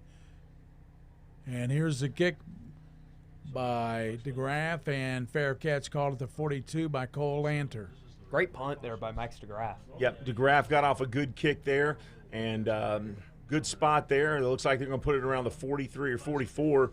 And Boyle County, 1st and 10, 27-point lead with 27-0 with 5 to go in the first half. I mean, nothing going right for Lexington Catholic. They finally spot that thing down to the 44, Gary. 1st and 10 for the Rebels. And Lexington Catholic, absolutely no answers yet. And we know they're a good football team, but they have not played their good football tonight. They got a 4-man front this time, really 5-man front along the line. Jagger Gillis with Bodner. Bodner's been exceptional. What's his stats tonight, guys? Bodner. We'll have to find out at the half and see if we can get some of those stats. Okay. Going a little bit away from football here, Kentucky basketball leads 46-30 at the half and currently up 52-33. So that's some good news. That is good news. And do you want to tell them what happened Go ahead. Yeah, so at Rupp Arena, you just heard the score there, but a Kentucky fan made a half-court shot for $10,000 too. So some lucky fan tonight has $10,000 in their pocket for hitting a half-court shot. Congratulations. I'm surprised they didn't typically when they do the half-court shots, it's either a kid that's way too young to be able to get it there or an old granny that can't get it there. So I'm glad it was some fat guy like me who hasn't played basketball in 10 years. Yeah, well, back in the day you could shoot it though. Hey, back in the day I had a shot, now I get shots. So, it's it is what it is. We all have our windows, right? That's right. There's a time and season for everything under the sun, and my basketball season has passed. So has mine. That's awesome for that guy. That'll be a memory he never forgets. You got that right. He'll have a lot more friends tonight than he's ever had. At the 44-yard line after Lanter's fair catch, Jagger Gillis gives now to the left side, and that's going to be Bodner to the 48 and tripped up right there by Gavin Klein. Yeah, Bodner mad. He slapped his hand on the turf there because he knew he was like one ankle tackle away from breaking another big run. And Klein with the best-looking uniform of the team. Yeah. Klein. Yep. Boyle County Rebels 27-0, under 5 to go, first half. A lot of shifting. Ziesemer shifts over the left. They give down left side to Cole Lanter. Takes it down to the 43. First down for Boyle. Stop right there by Busen and company. Ziesemer's a name we hear on defense a lot for Boyle County. He's one of the top tacklers in the state defensively. Ziesemer also, is going to be playing football at the next level. Yeah. He's a heck of a blocker on offense too. Yeah, I think he has 5 sacks on the season. He's fantastic blocking here. As you see, he's lined up and now shifting. I'm actually surprised to see him on the offensive end. He's been mostly a defense-only guy. As great tackle there in the backfield by number 13, That's Spencer Bennington. Yeah. Hayden Kelly is the one he brought down and first tackle for loss for Catholic. One of the captains that brought in the flag tonight for Boyle County. Oh, yeah? Brought in the flag, yep. Yeah, that's right. He was the one that brought it in. Yeah, brought in the I think he had the American flag with him. Yeah. Yes, he did. Yes, he did. 2nd down and 12. 3:29 to go in the first half. Might have to switch it up a little bit in the second half, and Mr. Play-by-Play might right there might give us a play-by-play. Yeah. Here's a give up the gut to Bodner, and he's stuck, and now that's Duffy who got him. Yeah. Stuffy by Duffy. That's what we call it. Stuffy by Duffy. He stuffed him. Yep. I know his mom real well. Good family. Works nice. at Benson Law Offices. She's a Oh, yeah. Great family. We'll have Coach Haddock's interview at halftime with Molly. Okay. Coach Haddock's will interview with Molly at halftime. I know all you Boyle County fans looking forward to that. As they lead at 27-0 over this good Lexington Catholic. And, folks, I'm not just saying this. Steve Tressler has covered Catholic all year. I've done several of their games. This is a good Catholic team that Boyle is just waxing right now. I don't know. I don't understand it. Yeah, this is one of the best teams the last 5, 6, 7 years I've watched from Catholic. Cole Lanter, catch to the 25, 20, breaks a tackle, and tackle down to the 10-yard line. Patrick Davis saved the touchdown. That kid is a special football player. He is he is all football. That kid can he makes plays. I mean, what can you say? His older brother, Reed Lanter, was a quarterback. He was the quarterback till Jagger Gillis came here, and as a receiver, he's got great hands. Give left side and running with the ball, and it's going to be a touchdown. Touchdown, Boyle County. Jagger Gillis Gillis is 11th touchdown rushing. Yeah, he likes to run the ball, and he does a really good job running the football. Man, he is a power runner, and he has got some sneaky speed. You know, he's not what you would call like gifted speed, but he is. When he gets going, when he gets ahead of steam, he can move. He's pretty deceptively quick. Deceptively quick. That's a good word for it. I've played against him a lot on the basketball court, and you're always like, man, how did that guy just go around me? And he's just deceptively quick. Here's Smith's extra point, and it's up out of the hole of Lanter, and it's good. Last one got blocked by Busen, so it's 34-0. 2:47 in the first half. We'll be back on the Mingy Beach Turkey High School Game of the Week on PrepSpin.com.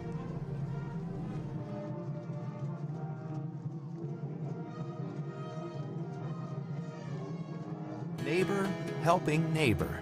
At Whitaker Bank, we believe in giving back to our communities. Through our many sponsorships, we help provide our fellow Kentuckians with family-friendly fun and events, and scholarships to help students reach their dreams. We know you need banking to be fast and easy.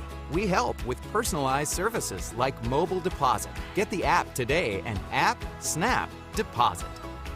Whitaker Bank, uniquely Kentucky.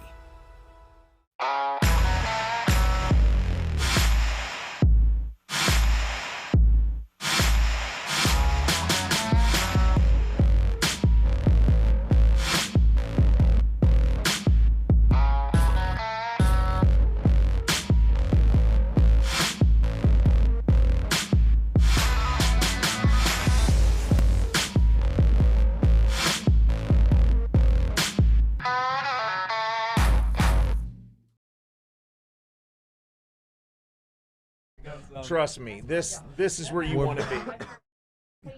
We're back here at on Prep Spin. Jackson Smith set to kick it off. We're just debating a lot of things here in the what we call this, the Whitaker Bank Mobile Studio. Yeah, Whitaker Bank Mobile Broadcast Studio. Yep, broadcast studio, and there's the taken by Foster, and he catches at the 30. He's hit, dropped immediately. Yeah, and he's hit awful hard there because you know what? Cole Sims has we've seen him make plays tonight, all night, and defensively he's a junior, and he made another big hit there and made his presence felt.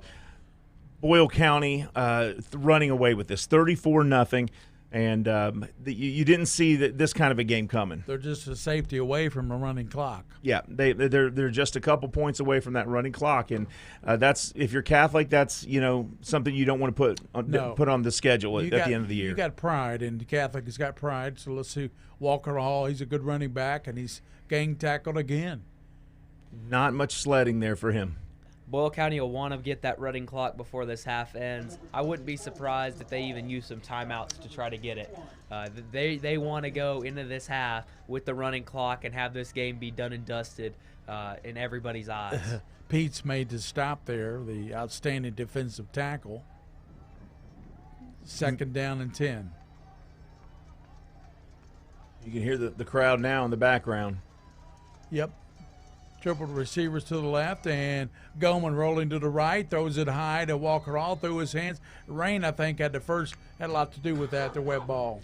Yeah, you know what? In another pass from him where he's on the run all night, he's been under pressure. He hasn't been able to throw a football the way we're used to seeing him throw it because he hasn't had time to throw it. But you could see when Walker all reached up that the ball was wet. Yeah. Went right through his hands. Yeah.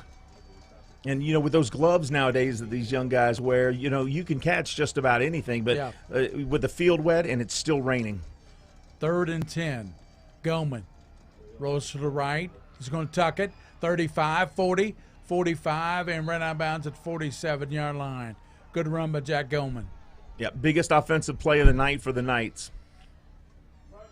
And that was a great play by Jack Goldman. John Rabaney just couldn't quite catch him. He's typically a speedy guy, so I'm sure Jack Goldman has some breakaway speed. And the coach was giving an earful, too, about why didn't you – I don't know what the coach was upset about for Boyle County, but he was giving him an earful. Goldman back in the pocket. Goldman still looking, throws it deep, and it's going to be and a defensive back fell down at Pedrosi. There was some contact, but no call. He was covered by Bodner. Yeah, he had time to throw it that time. Just overthrew it a little bit, and I think Pedrosi wanted a holding call there, but not going to get it. It'll be 2nd and 10 now for Catholic. They're throwing 47, Gary, and they've only been on the Boyle County side one time tonight, and it didn't last long. Didn't last long enough for them, did it? Nope. Busen is to the right. He's a flanker. Twins out to the left. And Jack Mundy. And Goldman throws it deep. He's got a receiver, dives for it, incomplete. Yeah, just a little off. He's just a little off tonight. Typically, he'll put that ball right in the receiver's hands, right in stride, and that time DeGraff just not there, or the ball just not there. Either way, miscommunication. We saw a pass just like that completed against Pulaski County. Absolutely. Houston hauled it in, and that was the difference in the ball game. Yeah. But he was hitting them that night. Yeah. Yeah, I think this Boyle County defense has him a little bit flustered. It's coming at him. Goldman's a guy that plays basketball, too. He'll be a leading scorer for Catholic this year. Maybe one of the tops. He was number 2 last year behind, of course, Mr. Basketball, Johnson. Goldman, pass to Walker, all incomplete. Boyle County and Lexington Catholic on the basketball court will be fun to watch because you'll get Jack Goldman against Luke Imfeld, not on the football field, but on the basketball court. Yeah. That's right. Those are two stars that'll be. You can get some games. Yeah, you can get some games this year on Prep Spin. We'll have the Prep Spin games of the week. And of course, BCSN will be doing Boyle County's games. Yep, BCSN. Rebels in that 3-4 defense, they play so well, and finally a timeout by Lexington Catholic. They want to talk about it.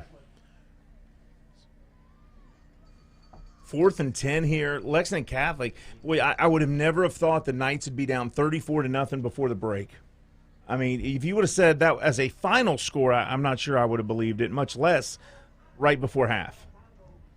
Boyle County is just a really good football team. Yeah. And they are really showing it tonight. This is the best I've seen them play. This and Frederick Douglass are probably pretty close in terms of their performance. They have just oiled out their kinks, and they've just figured it out. And this is a machine at this point. But, Boyle County, Gary, it's one of those teams that every year, every game, they get a little bit better until the playoffs come. And when the playoffs come, you're not going to beat them. And if you beat them, then you played the best game your team's played all season. Gets back to what Dale Mueller said, 11 little Marines, disciplined Marines, and that's what they are. They play fantastic football. They are built for this. Some people don't know who Dale Mueller is, but he's a legend up in Northern Kentucky. Oh, yeah. Yeah. Highlands High School. Twins to the nearest to both sides, going back in the pocket. Throws it downfield, and it's going to be incomplete as receiver was Stein Bodner were on coverage, and the intended receiver was Pedrosi. Again, that ball just not making it to the receiver, whether it was a little overthrown or underthrown. You know, Jack's passes have been just a little off tonight, and Boyle County going to benefit because that was a fourth down on that pass. They went for it, and you can't blame them, but it's a turnover on downs, and now it's Boyle County's football again on the Catholic side of the field. They're going to be looking to get anything on the board here because even a field goal puts it in a running clock. Well, we know Jackson Smith can kick it from 50. We saw him in middle school kick a 53-yarder. Give up the gut and still running down to the 40. That's going to be Bodner as he picks up about 7-8 yards. You know what, I should just say, I think we're watching the eventual state champion in Boyle County tonight. I can't see anybody beating them in Class 4. Give to Bodner, down to 30, 25, still running to the 25 and knocked down with a minute to go in the first half. First down again for Boyle County on the march, and I think what Jack Little said is correct. They're going to do everything they can to just put 3 more points on the board here. They're already in field goal range for their kicker, Smith. Yeah, you know, Jackson doesn't quite have the range he used to have where he's playing on the defensive end too, so they'll try to get a little closer than this. Cole Lanter with the catch, cuts it back inside the 20 to the 18-yard line. And they did get a little closer. Yeah, they did. Yep. About 7 yards closer. Yep. It's about a 35-yarder now, and we're at 40 seconds to go here in the first half. In the Mingy Beef Jerky Game of the Week, the high school playoffs, Boyle County Rebels. What's in store for us at halftime, Mr. Tressler? Well, you know what? At halftime, we're going to have a report from Molly Wise down there on the field from her with Coach Haddix. We're going to talk a little bit about what's going on in this game, maybe some scores from around the state, and then we're going to turn it over, I think, and let some play-by-play come out of Jack Little for the. Yes, sir. We're going to steal Boyle County Sports Network's play-by-play man, right. and see if he can bring his magic to the King of Stream, William Warfield, and the PrepSpin.com mobile broadcast studio here, the Whitaker Bank mobile broadcast studio. Right now, Boyle County running toward Melton's Deli. I don't know how familiar you guys are with Danville, but Melton's Deli, one of our sponsors for BCSN, have some really good sandwiches, I'll tell you what. Good little plug there. Yeah, I'd like one right now. Yeah. Tell them to send some over, will yeah. you? Say we're over in the broadcast booth. Can we have some? Here's Gillis pass, and it's broken up. And Lanter picks it up 10. 5, it gets in, they call it a touchdown. Yeah. So it was caught and they fumbled. Backwards pass. It was a lateral. Okay, yeah. A lateral. So it was behind the line of scrimmage. Great awareness there by Cole Lanter, not making the mistake that the Kentucky Wildcats did up at Georgia, But, well, we'll see what happens here. But well, Steve Tressler said it right. He's a football player. Yeah, he is. He's a football player, and you know what? He's a playmaker. But let's talk about awareness, like Jack said. Yeah. How about the awareness for Jack to plug the deli that he goes to and gets food from? Now he'll get some free sandwiches out of that. That's like me plugging Rafferty's, isn't it? You kidding me? That's what you do. You gotta plug them. Say, hey, I plugged you guys. This kid's going to make it in broadcasting. I tell you, he's a no-brainer in broadcasting. He's got it. He's got it down. Yeah, he knows. Right now he's getting a text saying, "All right, fine, 2 free sandwiches, but that's it." Tell him to send them over to the ballpark right now with the Boyle County High School. We'll certainly eat them. That's right. Absolutely. And we'll get the call from the official here and see if that play stands. Yeah, we don't have the officials mic'd up, so I think he's saying first down. Yeah, it's a defensive penalty there against Catholic, so I'm not sure what they're actually called. If that's on the, maybe they're just saying it. Down where the ball was fumbled. I'm not sure. Yeah, maybe it was from the spot of the foul. The touchdown was not a touchdown, in fact. And Looks like it's going to be 1st and goal from the 9.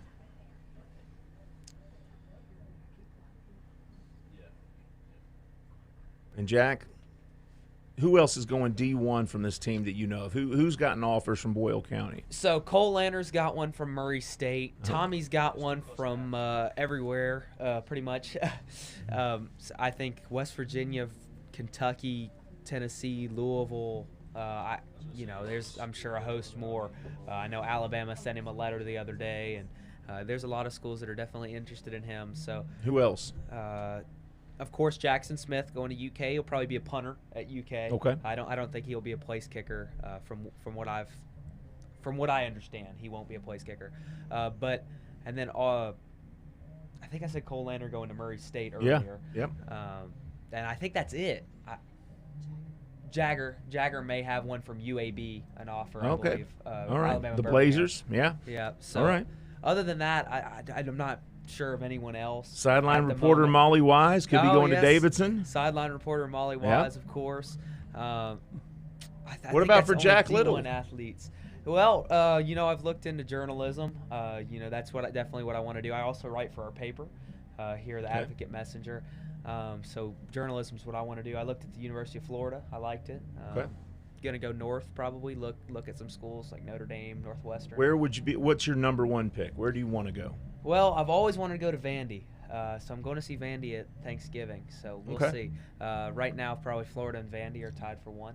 Okay, Vanderbilt's an excellent school. Definitely a very good academic school. First down for Boyle County at the 9-yard line. Triple receivers with Bodner in the backfield. Gillis will go up under center this time, and he'll give to Bodner, running left, spinning, hit, and still running down to the 3. The lineman trying to push him, and his forward progress is going to be stopped right there at the 3-yard line. Yeah, it's gonna be inside the 5 now, and Boyle's hustling. They want to get this last score in there so that they can get that running clock. Gillis will spike it. They can kick a field goal, make it 37. I think that's what they're going to do here. They may take one shot, Gary, and then they got time for one shot in the end zone. Yeah. And if they don't get that, I think they're going to do exactly what you said. So when they come out on the second half, it's running the whole time. So Gillis will work out of the shotgun. Second down, 2nd and goal. 9 seconds to go in the first half. Gillis drew Catholic offside, looked like, but no, they got back in time. Quick little update. Lexington Christian leads Danville 28-7 at the half. And here's Gillis, and he cuts it back inside. Touchdown by Jagger Gillis. And now we got a running clock. It's 40-0. Unreal. Just something I did not expect to see at all. And a big celebration coming from Andrew Hardwick, one of those offensive linemen who helped make a hole for him. And now it's 40-0. Hardwick, a star on the track field. Probably not what you expect by looking at him, but he's actually a thrower. Shot put. Oh, yeah. Absolutely insane at shot put. Yeah, he's one of the top 5 in the state. I believe he is. I think he may have won. He won one of his tournaments last year, which was a pretty big deal at our school. I can't remember specifics, but. And Jackson Smith, the kick is up, makes it 41-0. We'll keep it right here. Just 3.2 seconds to go before the first half concludes, and 41-0. What is Hitt Catholic tonight? Is this a steamroll, or what is this? You know what? A buzzsaw, I think, is the word you may have been looking for there. But Lexington Catholic, you come in with your game plan, and Mike Tyson said it best. We've all got a plan until we get hit in the mouth. And tonight, you got to call it what it is. Catholic showed up, and Boyle County hit them in the mouth, and Lexington Catholic never recovered. And that's the end of the first half. So the first half comes to a close, and. Well, I think we're going to head down to Hagan and Molly here in a second. Yep. We got the camera on them at the moment. Turn on his mic. And it looks like they're going to try. Yeah, they're going to try to grab the coach here, and Molly Wise down there. Hagan, turn on your camera, or turn on your mic. We got the King of Stream, William Warfield, here inside the Whitaker Bank mobile broadcast studio, and he's sending in some instructions to our team. And it looks like Molly, she's got our camera in her sights now, and making her way out to the field. She's with William Carr at the moment. Golfer who just committed to Transy. We'll see if that's what they talk about. All right, yeah, it's on them. All right. And I think she's ready to go. Molly? Guys here with William Carr, Boyle County Senior. William, I know the weather's not looking great right now, but how's the student section feel? It's a little cold, but we're still rowdy, as always. Yeah, well, William also just committed to Transy to play golf, so congrats to him. William, as a senior, what would the chance at a 10th state championship look like for you? Man, it'd be a lot of fun, and I know all the guys really want it, and they've worked hard for it. So, really hope they get it. It's looking good for them right now. So. Yeah, that's great. Thank you so much, William, and we're sending it back to you, Jack. All right, thank you, Molly. Did a great job there with William. As she mentioned, William just committed to Transy to go play golf. Very good golfer, very good basketball player as well. He was a little bit of a defensive specialist last year, so we'll get to see him on the basketball court as well. All right, we missed the interview with Coach Haddix, but I think he was probably so excited that they made their way back into the locker room. And when we come back out to the second half, we're going to have a continuous running clock as Boyle County leads 41-0 over Lexington Catholic here in the second round of the Kentucky High School Athletic Association Class 4A Division II playoffs. Steve Tressler alongside of Gary Ball, the host of Scholastic Ball Report, Sundays at noon on the CWKYT, and also with Jack Little from the Boyle County Sports Network, Molly Wise, Boyle County Sports Network. They are students that have joined the broadcast here with William Warfield, the King of Stream, on PrepSpin.com tonight, and have done an excellent job, and we have definitely enjoyed having you guys here, Jack. Talk to us a little bit about your broadcast program here, and tell us about your teacher who's in the studio with us, and talk about what she's done for you guys. All right, well, I will definitely talk about her. It is her least favorite thing that when I talk about her on the broadcast. Tell everybody your name. Okay, so Michelle Fystretcher is over here. We call her Coach Fi. She is the absolute best. She does a ton and she's going to join us right now, actually, so we're excited about that, Coach. All right, come on, Coach Fi. We need you on here. So Coach Fi helped us get this started. So about when I was a freshman, so 3 years ago, there was this, the movement started that we needed to start broadcasting some games. Sure. I think we were the first, as far as I understand, one of the first to start broadcasting games all student run. Yeah. So our program is either all students or recent former students. Okay. And that was that the start of Big Rebel Nation? No, Big Rebel Nation has been around for a long time. Okay. So Big Rebel Nation, Coach Vi, that's a class that she runs. And Coach, if you don't mind, Coach, talk about Big Rebel Nation for us. Big Rebel Nation took off in 2014. I don't know if you guys have ever heard of Pittman Creek. It's a wholesaler that's a big supplier here in Central Kentucky, and one of the actual co-owners is Addison Coffee, and he was the person who actually started our first Twitter, was the first executive editor of the class, and we have kind of grown from there. BCSN grew it took off a couple years ago, 3 years ago. And talk about the start of that. Yeah, that was How did that start? That was a brainchild of Matt Whitlock, trying to figure out what other ways can we generate some revenue through athletics. I think we got banners all over this campus, and we were about, we had maxed out of those. And so it was just an idea that he had, be able to have sponsors and to grow from there. We were looking for someone to start the program as far as a broadcaster, and there was an 8th grader at the time who had actually, as a 7th grader, gone to Atlanta to be a part of a broadcast camp. And so Jack Little was found and discovered, and we couldn't be happier to have him. He's kind of been our rock even as a freshman. He's done a great job. And Matt Overing, who's watching right now from home, he's a former student of mine as well. Hello to Matt. Yes, hello to Matt, and he's watching right now, and very proud of Jack. He's been a great mentor to Jack. We're looking at 3 years, and we're so fortunate to have both of them Matt will continue with us. We're afraid what's going to happen to us whenever Jack leaves, but he's been a great rock of this particular broadcast, and we've got plenty of other people that work, and we're just a great team. What makes it go each Friday night, though, is Jack and Matt, but all the behind-the-scenes work, the work that goes in behind the scenes by all the other students is incredible, too. And so we got 2 people standing out in the rain, and they're happy to do it because we produce a gift every weekend. We have a football player, Nate Rush, and his father was in Iraq last season, and this was the only way for him to be able to watch his son play. So I tell the kids all the time, yeah. Well, this is a gift for all the grandparents, all the people that can't be here. Yeah. And so we give every weekend, and we love doing it. And that's fantastic. Speaking as someone who was in Iraq, and those connections, the technology is so important to have that, to see loved ones when you're deployed. I know that they see it as a gift as well. William and I came and talked to your students tonight. Tell us a little bit about that class that we spoke to. And first of all, thank you for letting us talk to them, but tell us about some of the people in that room. We appreciate you coming and talk to us. We just wanted to feed you. But yes, thank you for the pizza. We wanted to thank you. We've got students who belong to BRN News. We run not only this particular production, but we also have a website. We keep up with our Twitter account, sort of any competitive event. We don't just hold on to just sports. We focus on any student who works their hardest to compete. And so our band right now is in Bands of America over in Indianapolis. And so we tweet them out. We write about what happens in FFA and DECA. And any student that deserves the public, respect, and because of the hard work they put in, we want to shout them out. So all these students that are standing around right now, they do such a great job, and they're committed to their classmates.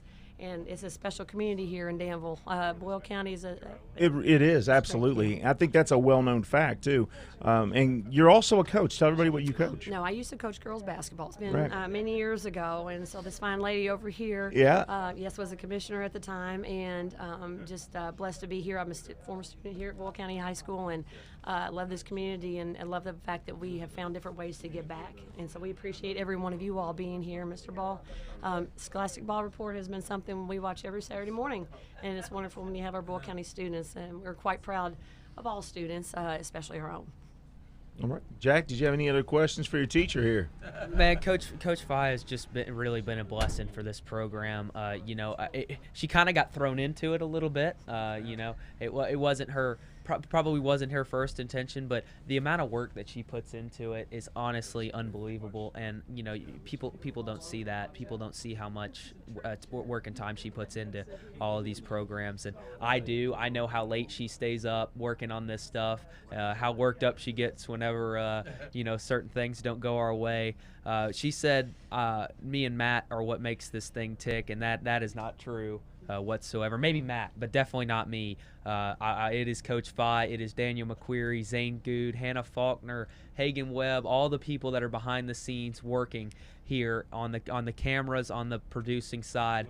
Those are the people that make it tick for us. Without them, this program wouldn't be possible. And it is truly something that is really cool. Well, we've got to add humility to the list, Gary, for Jack Little. Plenty of humility there, and gave lots of praise. He's going to be fine. Yeah, you know what? The real key to broadcasting is you don't need to be the star of the show. And as a matter of fact, if you make everybody else the star, they'll love you for it. Yep. So bring on the gentleman you want to interview, also a student and a colleague of yours. All right. Well, Hagen Webb is our executive editor of BRN News and a star on the basketball court. So Hagen, tell us a little bit about your experiences these last couple years with BRN News. Well, with BRN News, Coach Fye over the past 2 years now has brought to my attention getting our sponsorships for our games. So obviously tonight, for us was Melton's Deli, and I've gotten to work a lot, hands-on, getting to do work with the people to get sponsorships for those games to pay for the fees that we've heard about Melton's Deli. Really? He slipped one in on us. I may have thrown in a shameless plug. And that's fine. Go ahead. I like it. It definitely, it's a lot of fun I really enjoy getting to spend time figuring out sponsors for each game, and then getting to do halftime interviews with Coach Haddix and some of the different players. It's a lot of fun getting to interview your own peers that have had great games as well, and it's a lot of fun, and I really do enjoy it, and I'm glad I'm a part of the class for sure. Well, I know they've spoke highly of you, and I know your teacher is proud of you, and we're glad that you all are part of this tonight. And I think the relationship between Boyle County Sports Network and Prep Spin will just continue to grow because, William told you guys tonight, William Warfield, who's the owner and the founder of PrepSpin.com, also produces, also broadcasts, the King of Stream. He wants to give you all as many opportunities as he can. So, you've got to take him up on that because that's something that, I didn't get. And Gary didn't get. Nobody just said, hey, here's the door. I'm opening it up. Come on in. That's a huge opportunity. And, kudos to William because he has the ability to do that and to give you the experience. So take him up on his offer. Take him up on that. Let's bring in our sideline reporter, Michelle Wise. Is that Molly? Let's go, Michelle. I'm sorry. What? Help me out. What is it? Molly Wise. Yeah, Molly Wise. Sorry. I apologize, Molly. I had your name right all night, and then I messed it up right there. Molly, talk to us about the atmosphere down there on the sidelines. I know you're on the Boyle County side. Mm-hmm. What was the feeling going into the locker room? Oh, it's crazy down there. Everybody is so excited. With the score we have right now, it's just wonderful. I'm so glad to be down there and feel the atmosphere of the game. It's just so exciting, and the stands are, of course, have the same feeling, and the pep section as well. It's just looking great. All right, no bad blood down there at all. Everybody feels good, and why not? Boyle County leads 41-0. At the half. They're going to have the continuous running clock, something we did not see coming. And I'm Steve Tressler with Gary Ball, the host of Scholastic Ball Report, and also the voice of Prep Spin really over the last decade plus. And joining us is Jack Little and Molly Wise. She goes by Michelle sometimes, but Molly Wise, the sideline reporter for Boyle County Sports Network. And Jack, why don't you bring in one of your other colleagues and let's talk to them as well before we go back to the second half action, and tell us who this is right here. It looks like she's an archer. Yeah, she is. This is Hannah Faulkner. She's like a real-life Hunger Games star here. You're coming in. So, Hannah, when does the archery season start? Archery, we've been practicing here for about a month now, but our tournaments don't start till December. All right. Well, good luck in your upcoming archery season. So tell us a little bit about your experiences with BCSN. I know you've produced a lot of soccer. I've produced a lot of soccer. I went from not watching any soccer to producing a lot of soccer. I'm not even in the BRN news class. I just started volunteering because they needed more producers. So. And he said that producing soccer was not something you wanted to do, that you just did it for kicks. Is that right? I don't know. It was something I wasn't used to, that's for sure. Horrible joke. Don't ever use that one, Jack. All right. And how are you enjoying it? It's been great. I didn't even know what to expect, and it was a lot more fun and just really interesting, and I've learned a lot more about sports than I ever thought I would know. And has that been fun for you? Yeah, it has. It's been a lot of fun. More fun than you expected? Yes, definitely. It helps the time go by when you're enjoying, watching what you're doing. 100%. Yeah, absolutely. Yeah. So Hannah, tell us a little bit about. You've done a football game. What's the difference between doing football games and soccer games? I don't know. I know a lot more about football, which makes it easier. But I don't know. It's just a lot more time changing. There's that. Yeah. Less stoppages. Yeah. Well, Hannah, thanks for coming on here. Thank you. We're just so lucky to have all the people that come on here and produce for us. They really keep it running.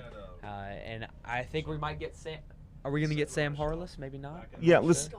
He's gone. Oh, he's gone. Never mind. Sorry. All right. And what about this young man here? Is he also a part of your Boyle County Sports Network? This is Zane. Zane produced 48 broadcasts last year, something ridiculous like that. We had to broadcast so many sports because of COVID last year. Zane, can we get you on?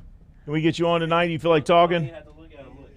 All right, Zane's he's too immersed in his work right now, and behind the camera guys sometimes get so immersed they don't have the time to get on the mic, and they want somebody else to deal with that silliness, and I understand that. So we're going to let him stay immersed in his work. With the play-by-play Yeah. second half. Zane may not be the biggest talker, but I'll tell you he is the hardest worker. That man is a hard worker, and he is doing it over there right now. And man, I can't tell you how much he kept our program running last year. We transitioned to a new system.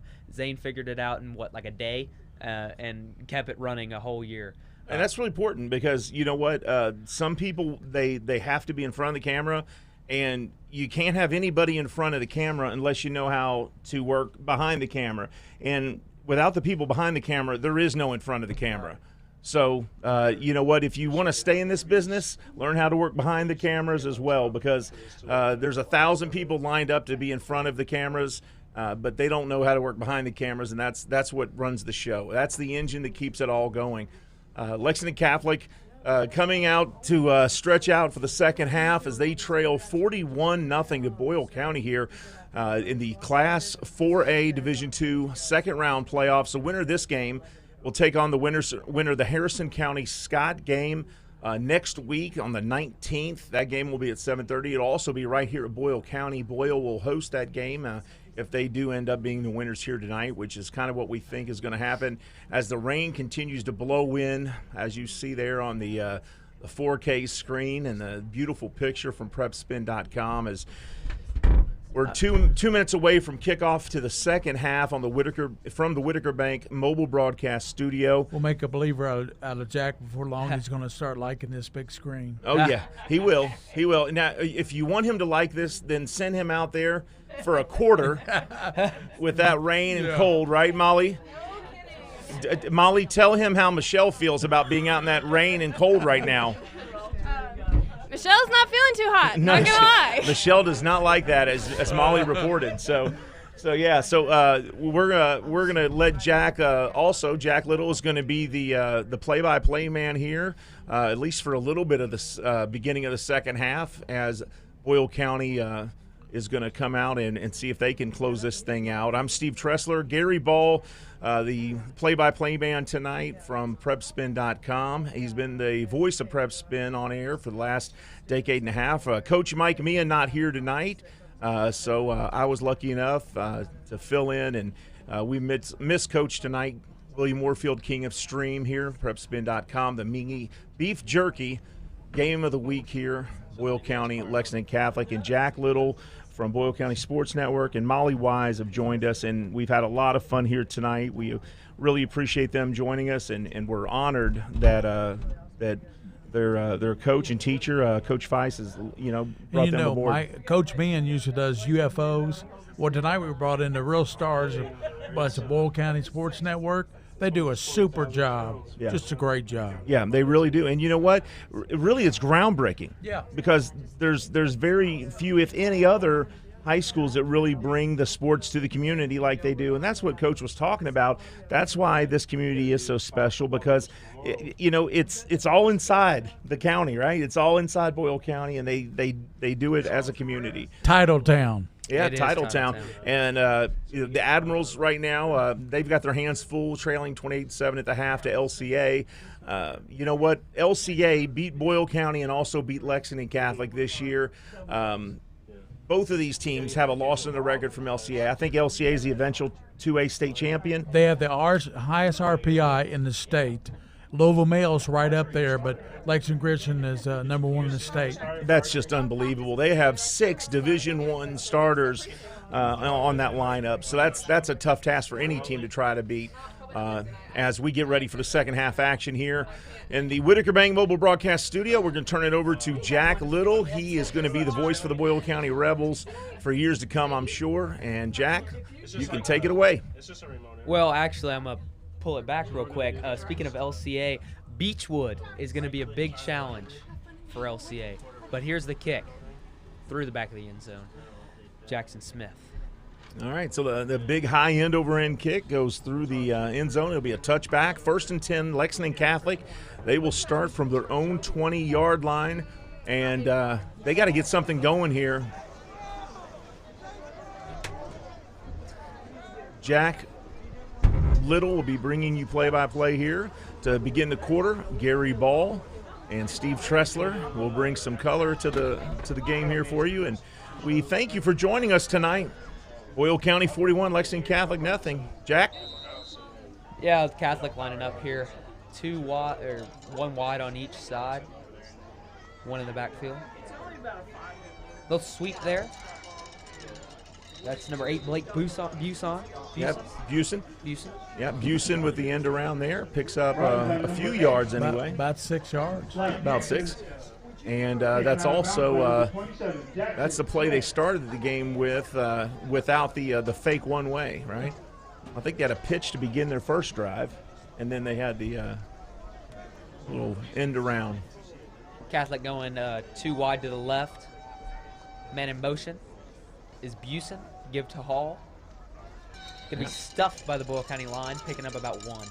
Well, 2nd and 4. He got pretty close to that first down marker. Yeah, not a good mark, by the way. No, not a good mark, but it'll be looks like it'll be 3rd and 1. So Catholic, hopefully, they can pick up a first down, something that they didn't do much of in the first half. Looked like his forward progress, Jack, got him past the 30. Yep.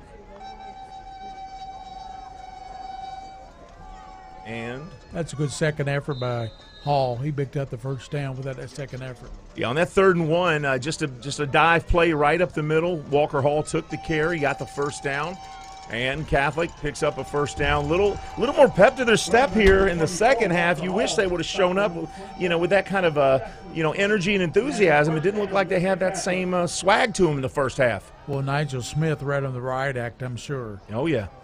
Catholic lines up 2 left. Buson in motion again.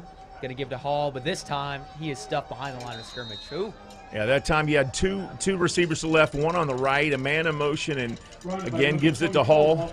Buson trying to give him a little misdirection, Jack. Yeah, he did, but not doing it. Boyle County's defense stalwart yet again. You're right, Steve. Every time Walker Hall gets the ball, he's stuffed. Usually we see him scored out of there for 10 or 15 yards.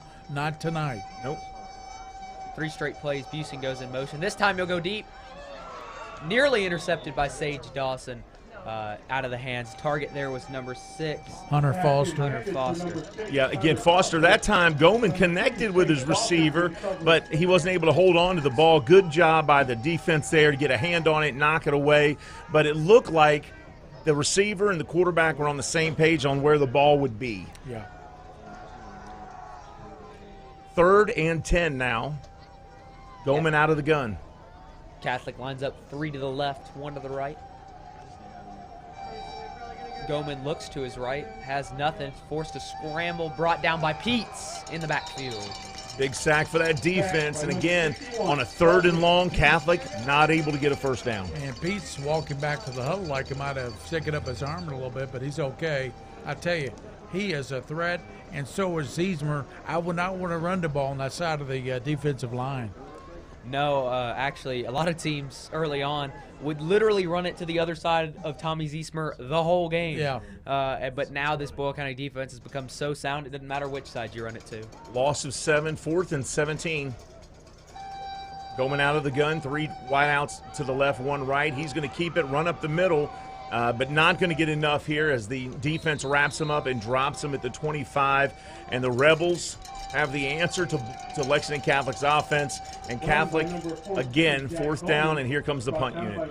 Or actually, you know what? That's a turnover on downs, folks. I'm sorry. That was 4th and 17 as Goman couldn't pick up the first down. Now it's going to be a Rebel ball 1st and 10 at the Lexington Catholic 25. And we'll see a lot of new players, I'm sure, in this second half. Yeah, I'd say the second string for Boyle County will start coming out now. They probably will give their first string this possession. We will see. Yeah, it looks like they are.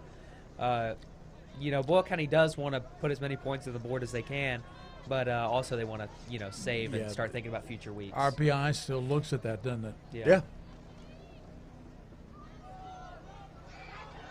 Dalton Stone, great cut up the field, gets down to around the 10-yard line. Great little cut there by Dalton Stone using his power in that right leg to get back upfield. And it looks like Gavin Klein from Catholic is going to be injured on this play too here. You watch number 5 there in the defensive backfield to the right of the screen there. he comes up shaken up. And here's that run again. Here's the replay. Little cut back that time by Stone, and then you can see right there, Gavin Klein holding on to that, looks like left arm, and there is a timeout for injury. 7:17 to go in the third quarter. Yeah, all Boyle County so far, 41-0. They're looking like they're going to make it 48-0 here.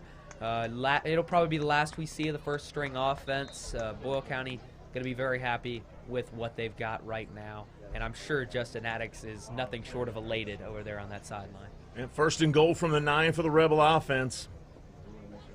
Going to go 2 in the backfield. John Rabaney is going to be in the backfield here. We haven't seen that so far this game.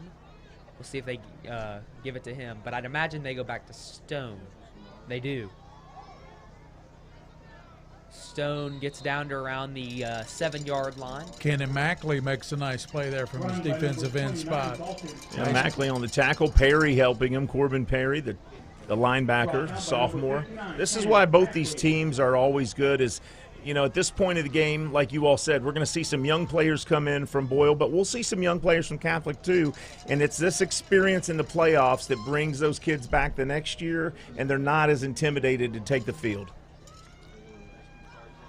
Just like I said earlier, they're going to keep giving it to Dalton Stone as they did right again there because they want him to get the touchdown because he made that big 15-yard play to get him into the red zone. So I'd imagine Coach Haddix will give it right back to Dalton Stone here on this 3rd and 4. And then you got that continuous running clock there, so we're already halfway through the 3rd quarter. You know, I like what Jack's talking about. I like a coach that really rewards a player for the former play, you know, the play they made. That's good. I like a coach who does that. Yeah, you hate to see the workhorse get them all the way down to the 5 and then hand it off to somebody else for the touchdown, you know? You're like, wow. Yeah. What happened to me? Chopped liver. It'd be, well, here's Dalton Stone going to rush it into the end zone. Touchdown, Boyle County. Dalton Stone runs off the tackle through the B gap on the left side and into the end zone. Yep, Jagger Gillis, just a dive play that time. Stone took it on a 3rd and goal from the 4. Man, Dalton Stone's a power runner. That time he didn't need to run over anyone. The hole was wide open. You could have fit a truck through there. 47-0, and now Smith will come out again for the extra point. Boyle County 47, Lexington Catholic nothing. 5:11 remaining in the 3rd quarter here in Danville, Kentucky. I don't see Jackson Smith. They may go for 2 here. They did this last week. Work on their deuce play. You know, see if they get 2. Yeah, it has nothing to do with running up the score or anything. No, they're just working. Not on at this some point. Stuff. Not at this point. Bring in Hayden Kelly off the sideline, so you got to think that he's going to be a part of this somehow. Sage Dawson is in at quarterback. So Sage, well, I'll get into it after this play. Dawson takes the snap, looks far side, got a man. They did look for Kelly. They did look for Kelly, but he dropped it. So Sage is a transfer from Danville. Last year he was Danville's quarterback, and this year he thought he would be coming and starting as Boyle's quarterback, but Jagger Gillis took a 5th year. So Sage also took a COVID year, so he's a sophomore this year, and he's been playing receiver. He had that first touchdown catch, but he came to play quarterback, so next year he will likely be Boyle County's quarterback. Is he related to Lamar Dawson that played here at Boyle, Mr. Football? Coach Vi, is he related to Lamar Dawson? Sage Dawson. No relation. No relation, just the same last name. And Boyle County 47, Lexington Catholic nothing. And Gary, do you want to take over on play-by-play now? Yeah, he can finish out the quarter. It's only 3:47. All right, so Jack, you're going to take us through the end of the quarter here. Lamar Dawson was a star at Boyle County. My goodness. Star. He wasn't bad, right? Number USC, 5? Yeah. Went to USC. He was a star. He, especially in the state championship. I called the state championship game. He was a stud. Yeah. And I'd say Sage Dawson going forward will be a stud. Maybe not to the level Lamar was, but Sage Dawson this year has had a great sophomore You say he's going to Florida? No. Oh, okay. I thought you Sorry. said. Sorry. Yeah, Sage is a sophomore, has a bright future ahead of him. Smith to kick off, probably pump it through the back of the end zone. into the end zone for a touchback. Lexington Catholic will take over. All right, it's going to be 1st and 10 from the 20 for Catholic because of the touchback on the kickoff there. Jack Little, play-by-play for PrebSpin.com tonight from the Boyle County Sports Network, and I'm Steve Tressler, joined with Gary Ball, who is host of the Scholastic Ball Report Sundays at noon on CWKYT. Jack Goman lines up in the backfield under shotgun. Going to give it to Hall. We'll see if Hall can get anything going. He does. He does right there. He picks up a nice little 16, 18, 20-yard run there. Did a really good job. He's forced to the sideline, cuts back in, and makes it all the way down. He used that sideline effectively, didn't he? He did. Yeah, that's the Walker Hall we're used to seeing at Lexington Catholic. Good pickup for them for the first down. That run there alone was more than he had last time these two teams met. Yeah. Gives to Hall, right up the middle. Going to pick up about 5 yards. And Catholic will now not be behind the chains as they've been multiple times in this game. Offense having a little bit more production now. Yeah, big pickup there. Maybe 2nd and 3, 2nd and 5 here. And Catholic on the move. Ball just shy of that midfield line for the Knights. Going a little up-tempo as well. This time you have two to the left, 2 tight ends. Give to Hall. Runs off the left tackle. Picks up about 3 there. Going to bring up 3rd and short. Your goal now, Gary, is you just don't want to be shut out if you're the Knights. That's right, and that's been a running by Walker Hall, and the offensive line for Catholic has been tough all year, and they're starting to open up some holes. Absolutely. Walker Hall has also found him really well here in the last couple minutes. Hall lines up. 2 to Goman's right. Going to give back to Hall. And he's going to get near the first down marker. I guess they marked him past the marker on that last one. So now that'll bring up 2nd and short at the Boyle County 36, 37 maybe. It's going to be about 1 yard here, so Catholic able to move the ball finally. Cooper Brummett checked in late. I think that's 12 men on the field for Boyle County. We'll see if there is a flag down. I think you're exactly right. And I think Catholic is doing something too little too late here. You know, they found out that maybe if they had an up-tempo, they could catch Boyle County off guard, and they're just seeing that. Or maybe they're not. Maybe this is the first time they've tried it and realized, hey, maybe we should have done this all game. Yeah, 12 men on the field. Penalties declined. Yeah, late substitution there by Boyle County. I'm sure Coach Haddix is not pleased with that. He never likes penalties. Well, those guys, they weren't even set. The defense wasn't even down and ready to go, so they caught him off guard. Goman's got 1 wide to his left. Probably going to get fumble a little bit there. Goman's going to pick it up and just fall on it, really. I think that sack will be credited to Jace Crow there on the tackle. Yeah, I got to give a shout out to Colton Aulick. Colton is he's a running back and linebacker, a freshman. He's also in the broadcast program. And Coach, I told you I'd remember to give him a shout out. Number 47.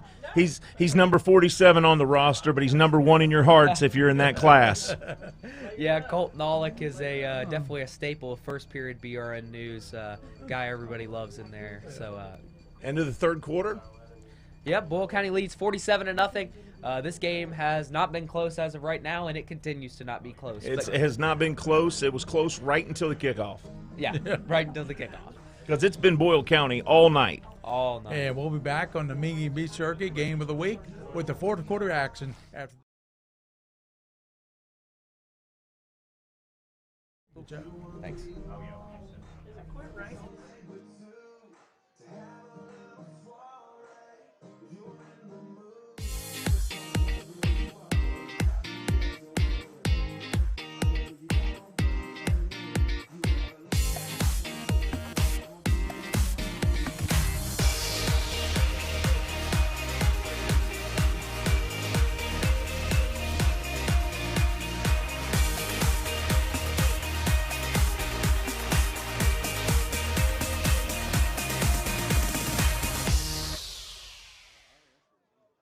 This is where it all started, right here on this.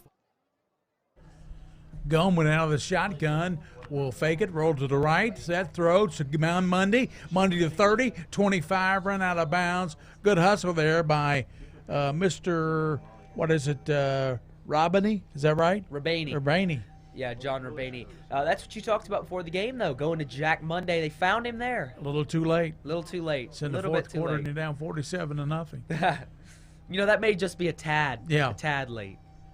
So Goldman out of the shotgun again. He gives up the gut and running down to the 10 and down to the 5. Good run there. And that was a backup player. That was Blake Busen. Busen made a name for himself all year long, making big plays. He'll be on the basketball team this year, Catholic, as well. He's another good player. Yeah, good stopper, good defensive player. Had a game winner last year. I remember you guys called. Yeah. Here is Goldman, gives the Busen up the gut, and he's going to go in for the touchdown. And Blake Busen makes it 47-6, 10:49 to go in the ball game. And Catholic avoids that shutout. You hate to see a 0 at the end of the game, especially if you're going to be outed in the playoffs. You don't want to go with a big 0. That's right. In just a minute, we're going to send it down to Molly Wise because she's got a special guest, former punter for Kentucky, Andy Smith, who is actually the father of Jackson Smith, the punter for Boyle County, and she'll bring him to us here maybe after the extra point when they track him down. Bennington has a high snap, rolls, and just throws it away. He just said, I don't want this football. Somebody take it. That play pretty much sums up what Catholic's night has looked like tonight. Spencer Bennington on the hold there, just not able to get control of it. And, from here you can't tell. Is it a bad snap? Is it a bad hold? We don't know, but it's a busted play no matter what. And Catholic not able to get the extra point. But we're going to send it to Molly Wise, and she's got our special guest down on the field. And here's Molly. She'll be talking to Andy Smith. This is Andy Smith, former Kentucky punter, father of Jackson Smith, the punter for Boyle County. And we're trying to work it out here. A few little technical difficulties, but she looks ready, and Andy looks ready. Here we go. I think her mic's on. Okay, I'm here with Andy Smith, dad of number 27, our kicker. So Andy, just give us some insight on how you think the game's going. Well, I think it's awesome. The first time we played these guys, we didn't play to our best, but these guys came out focused, and it's 47-0, so it's awesome. Yeah, for sure. How's Jackson feeling about his big UK debut next year? Well, I think he's excited, but right now he's just focused on winning a state championship, and these guys are just playing great. And he's just focused on finishing this year out with a state championship. Yeah, that's great. Thank you so much, Andy, and it's back to you guys. All right, thank you, Molly, for that report. That was Andy Smith, former Kentucky punter, and also the father of Jackson Smith, who's headed to Kentucky next year, Gary. So, Molly, bringing us the scoop. And the kick goes in the back of the end zone for DeGraff, and it's a touchback for Boyle County. 8:24 to clock running. And, guys, this will be a fast fourth quarter, but it's been fun tonight working with you, both you guys. Absolutely. Thank you all for having me. I've really enjoyed it. I've especially enjoyed the scoreline, but I've really enjoyed being in here. It's been a really cool experience for me. So now in the business, we say you're a homer. If you're cheering from the broadcast booth, you can't do that. There's no cheering in the press box. I am definitely, we are a Boyle County broadcast. All right. So you're allowed to on the Boyle County Sports Network. All right. But no, we've loved having you. I know Gary loves it, and I surely do, and so does William. Rabaney and give inside, and that's going to be a backup player. And let's see who that is. Riley Preston. Preston's at quarterback. Okay, and that's Rabaney running the ball. Corbin Perry with the tackle for Lexington Catholic, 47-6, and just all Boyle County tonight. As soon as the ball was kicked off, Boyle County was in control. They scored on their first two possessions and then on their fourth possession. And at the end of the first quarter, 21-0, they never looked back, Gary. That's right, and Riley Preston is a freshman, right? He is. Preston's gotten a few snaps this year. I think he's thrown the ball twice. One was a 47-yard reception for a touchdown. There was a period in time where he was 1 for 1 for 47 yards and a touchdown. Preston gives around left side to Rabani, and he takes up 22, then gang tackle, knocked backwards by Catholic. 6:50 to go in the ball game. 47-6, Boyle County on top of Catholic. Catholic's starting to get a few new players in there. Some of them we don't even have them on the roster here. So number 60 for Catholic, we don't have you on the roster. Let me see. Yep, no, we don't. But he was in on that tackle there. So sorry I don't have your name here, but nice play. And Lexington Catholic keeping those starters in there for the most part. 3rd and 8 for Boyle. We haven't said that all night.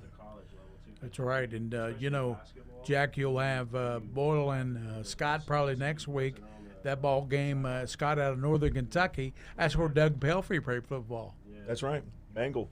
Fumble by Riley, picked up by Mackley, and he dives down to the 8-yard line. Kenny Mackley, if he kept his balance, he would have gone in the end zone. Yeah, and he knows it too. He slammed his hand on the turf there when he realized that he would have just done what you said, Gary. He would have had his first touchdown. Yeah, Kenny Mackley picked it up and took it down to the 8-yard line. Good job by him, and Catholic gets the ball back on the Riley fumble. And too little, too late, though. I mean, you'd love to see them get a few breaks here, and it would have been great if they would have been able to capitalize on those earlier breaks and keep the game close. But you know what? At this point, they'll just take it. If they can put a couple more points on the board and save face a little bit. Yep.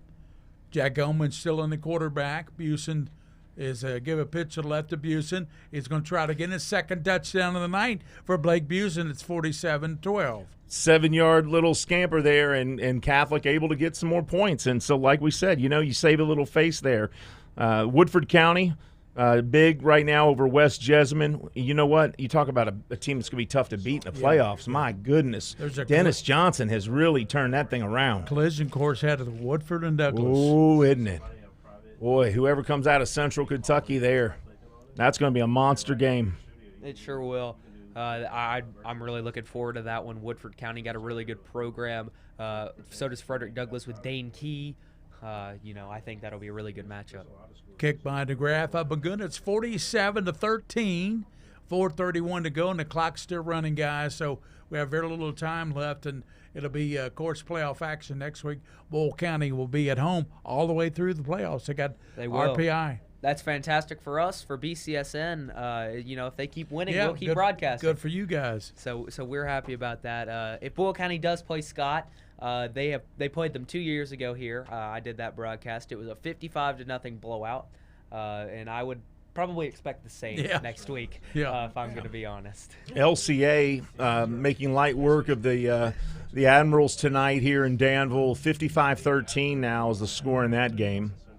I think Danville's got a decent team, but it's pretty tough to play against LCA. I don't care who you are. Both of these teams will tell you the exact same thing. A final from Rupp Arena, Kentucky 100, Robert Morris 60. Wonder how many rebounds or CB had. I tell you what, that guy is unreal. He's a machine. He is. I love watching him play, that's for sure. Corbin 21, Lincoln County 14 at the half. What, Gary? 21-14? Yeah, Corbin. Lincoln County, wow. Yeah. They did that same thing last week. That's why I want to get that one in there. Yeah. It was 21-21 at the half between them and Lincoln last time they met, and then Corbin just ran away with it in the second half. So we'll see what that'll be an interesting one to keep an eye on after the end of this one. They play good football down there. State champions this year at Kroger Field, December 3rd and 4th. They should be really good football games. Yeah.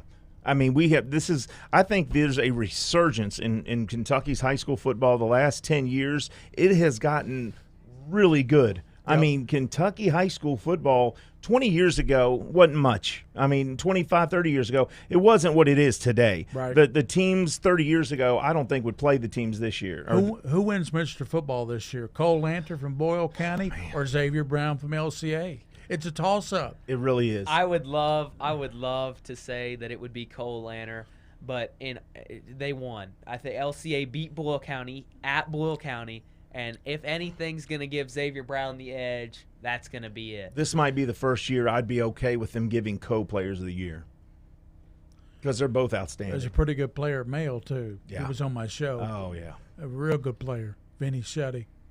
Boyle County just going to knee it out now. They're in a victory formation. Yep. That'll just about do it, guys. What a great night of football for Boyle County. Catholic did put points on the board, so they showed a lot of heart in the second half. Yeah, you know what? They didn't want to go home with a 0 on the board. So, They outscored Boyle in the second half. For what it's worth, they did. Boyle County, they won their half 47-0. I'm always looking for the glass half full. Hey, you know what? That's what's so wonderful about you, right? You found the half full part of that, but I don't think that that's even a moral victory as far as Lexington Catholic's concerned. I know. It's kind of Catholic will end at 9-3. Boyle will go to 11-1.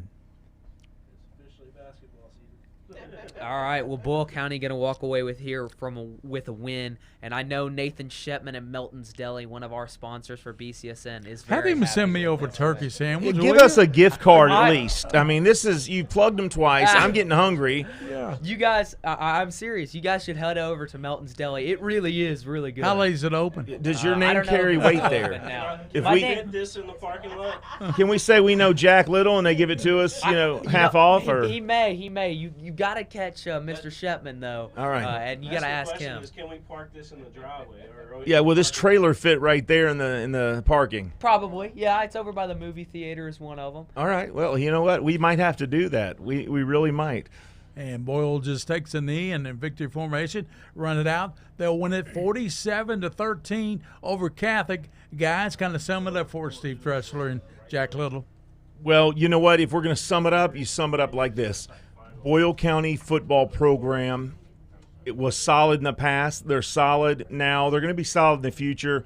They know how to win. This is Title Town, and there's a reason they call it that. Boyle County showed up today when it mattered most. They played the best when it mattered most. Big win, and they're on their way to the third round of the playoffs. It's officially basketball season at Catholic now. Did you hear it? And they're going to have a good team. They are, yeah. Top 10 in the state. Absolutely. They're going to be really good. They got the big guy. What's his name? That 6'11" guy.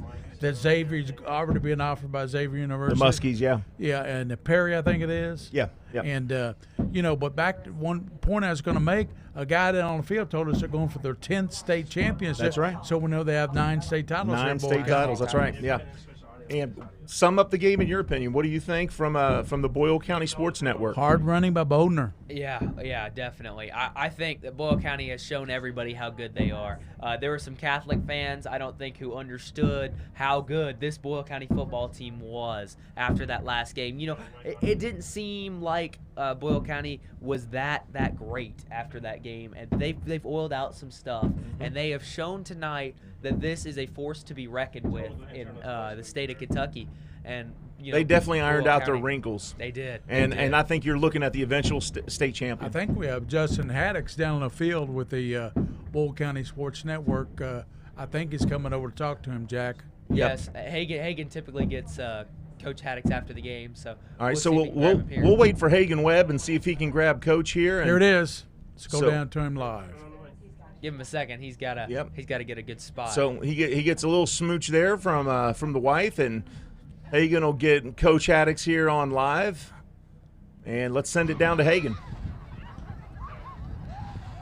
Hagen Webb here with Coach Haddocks. Coach, you had a great game tonight against a really good Lexington Catholic game who last time you played them in the regular season, it was 16-10, and tonight it was a different story. What was going into this week, some preparation you all had? Hey, it's playoff time. We need to be playing our best. We had a great week of preparation. It showed tonight. Very proud of our guys, made some plays, and some other guys that we've got continue to come on. So, and they've got to do that for us to get where we want to go, one game at a time. We'll see what we got next week. We've got to have another week of practice, which we're lucky to get to play. Awesome. Thank you, Coach. Get back out there and celebrate with your team. Guys, a heck of a game for Boyle as they're celebrating their championship game. I think this just shows how hard this team has worked, and it's a great looking forward to what they have going next. Yeah, Boyle County looks like a team on a mission. I think a team's going to be hard to keep out of the state championship. My 4A state championship game right now is Boyle County against Corbin. I think you're right. You just saw the Division II regular season champs. You saw the district champs just now, and now I think they're going to end up state champs. It's going to be a tough road for anybody to knock off Boyle. I'm going to go with Pikeville and Single A to win the state championship. I think Pikeville. You got my vote. McNamee is just not going to be denied. He's Nope. a tough quarterback. In 2A, I will go with LCA. I don't care what everybody says about Beechwood. I covered Beechwood for a number of years. I called 7 state champions. This LCA team is much better than Beechwood. LCA team is better than Douglas. They're better than they beat they Boyle. They are. They're as good as it. And then in 3A, I go with Cal, Christian Academy of Louisville. 4A, I go with Boyle County. And in 5A, I don't know. That's hard to call. In 5A, who you like in 5A, Steve? You know what? Douglas. Douglas is good. There's a team up north I like quite a bit. Give it to me. Connor. Yeah, I love Connor. Because They're- they'll show up. They'll show up. They got a good running attack. Yeah. Yeah. And in 6A, I like Louisville Male. I like Woodford. I think they're going to shock everybody. I think Woodford County wins They're state. 5A, right? I'm sorry, Woodford is who I like. Yeah, It's Woodford 5A, okay. And 6A, Male, and you know what? Trinity could, because they can go 2-8 in regular season, but their 2-8 is not everybody else's. What about you, Jack? Who you like in all the classes? So, yeah, I think 1A, I'm with you with Pikeville. 2A, definitely LCA. 3A, I think Cal and Mercer County are playing right now. Yeah, they're playing tonight. And I think Cal's a better football team. But if Mercer County beats them, I actually think Mercer County will win if they beat Cal, but I think Cal's probably got that one locked up. 4A, I like Boyle County, but Justin Haddix is a former Corbin coach. Yeah. And so, Boyle County against Corbin, that'll be an emotional matchup. They do have Longmire. He's pretty good. Yeah, Corbin's a really good football team, and I think that one would be one of the ones to watch for sure. I think that would be probably the most even. And in maybe. 5A, does it come down to Douglas and Woodford County? And that's where I was Whoever getting. comes out of Central Kentucky for that I one. think Frederick Douglass and Woodford County will be the best. But I of think they all will the meet state Connor. championships. Yeah. And I think in that'll be all 6A, of a them. team I didn't really mention that I think you got to look out for is St. X. There you go. St. X have played good football. They got one loss all year. Yeah. And that's to Male. And nobody's talked about them. And that was a close game with Male. Yeah. So that'll be interesting. State champions is coming up December 3rd and 4th, Commonwealth Gridiron Bowl. They have them all. William Warfield, the King of Stream, have them all from Kroger Field. Yeah, I need you to tell Julian Tackett to bring you and me in there to broadcast the games with Well, Jack. We'll bring Jack Little with us. We'll bring I've- Molly Wise and her friend Michelle, and we'll have the whole crew, doing the KHSAA playoffs from Yeah. Kroger Field. I think it'll be a lot of fun. We'll bring the Whitaker Bank Mobile Broadcast Studio. Yeah. I mean, we can make a night of it. Yeah, it could be a night. Yeah, a few nights. Big deal. So, Yeah. But to hear the final, Boyle County 47, Lexington Catholic 13, I want to thank my teammates tonight. Of course, Steve Tressler, who helps out on the broadcast, and of course, want to thank Boyle County Sports Network as well. All Got of to, them. yeah. Jack Little, Molly Wise, Yeah. and Coach and all her team. Thanks. And That's why I turned it over to you, because you remembered all those names. I couldn't remember all those names. yeah, So- Hagen Webb, Michelle, Molly Wise, the twins, they did a Yeah. great job. So absolutely. All the folks, thanks for joining us here tonight on Prep Spin as Boyle County wins it 47-13. This is Gary Ball for the King of Stream. So long from Boyle County High School.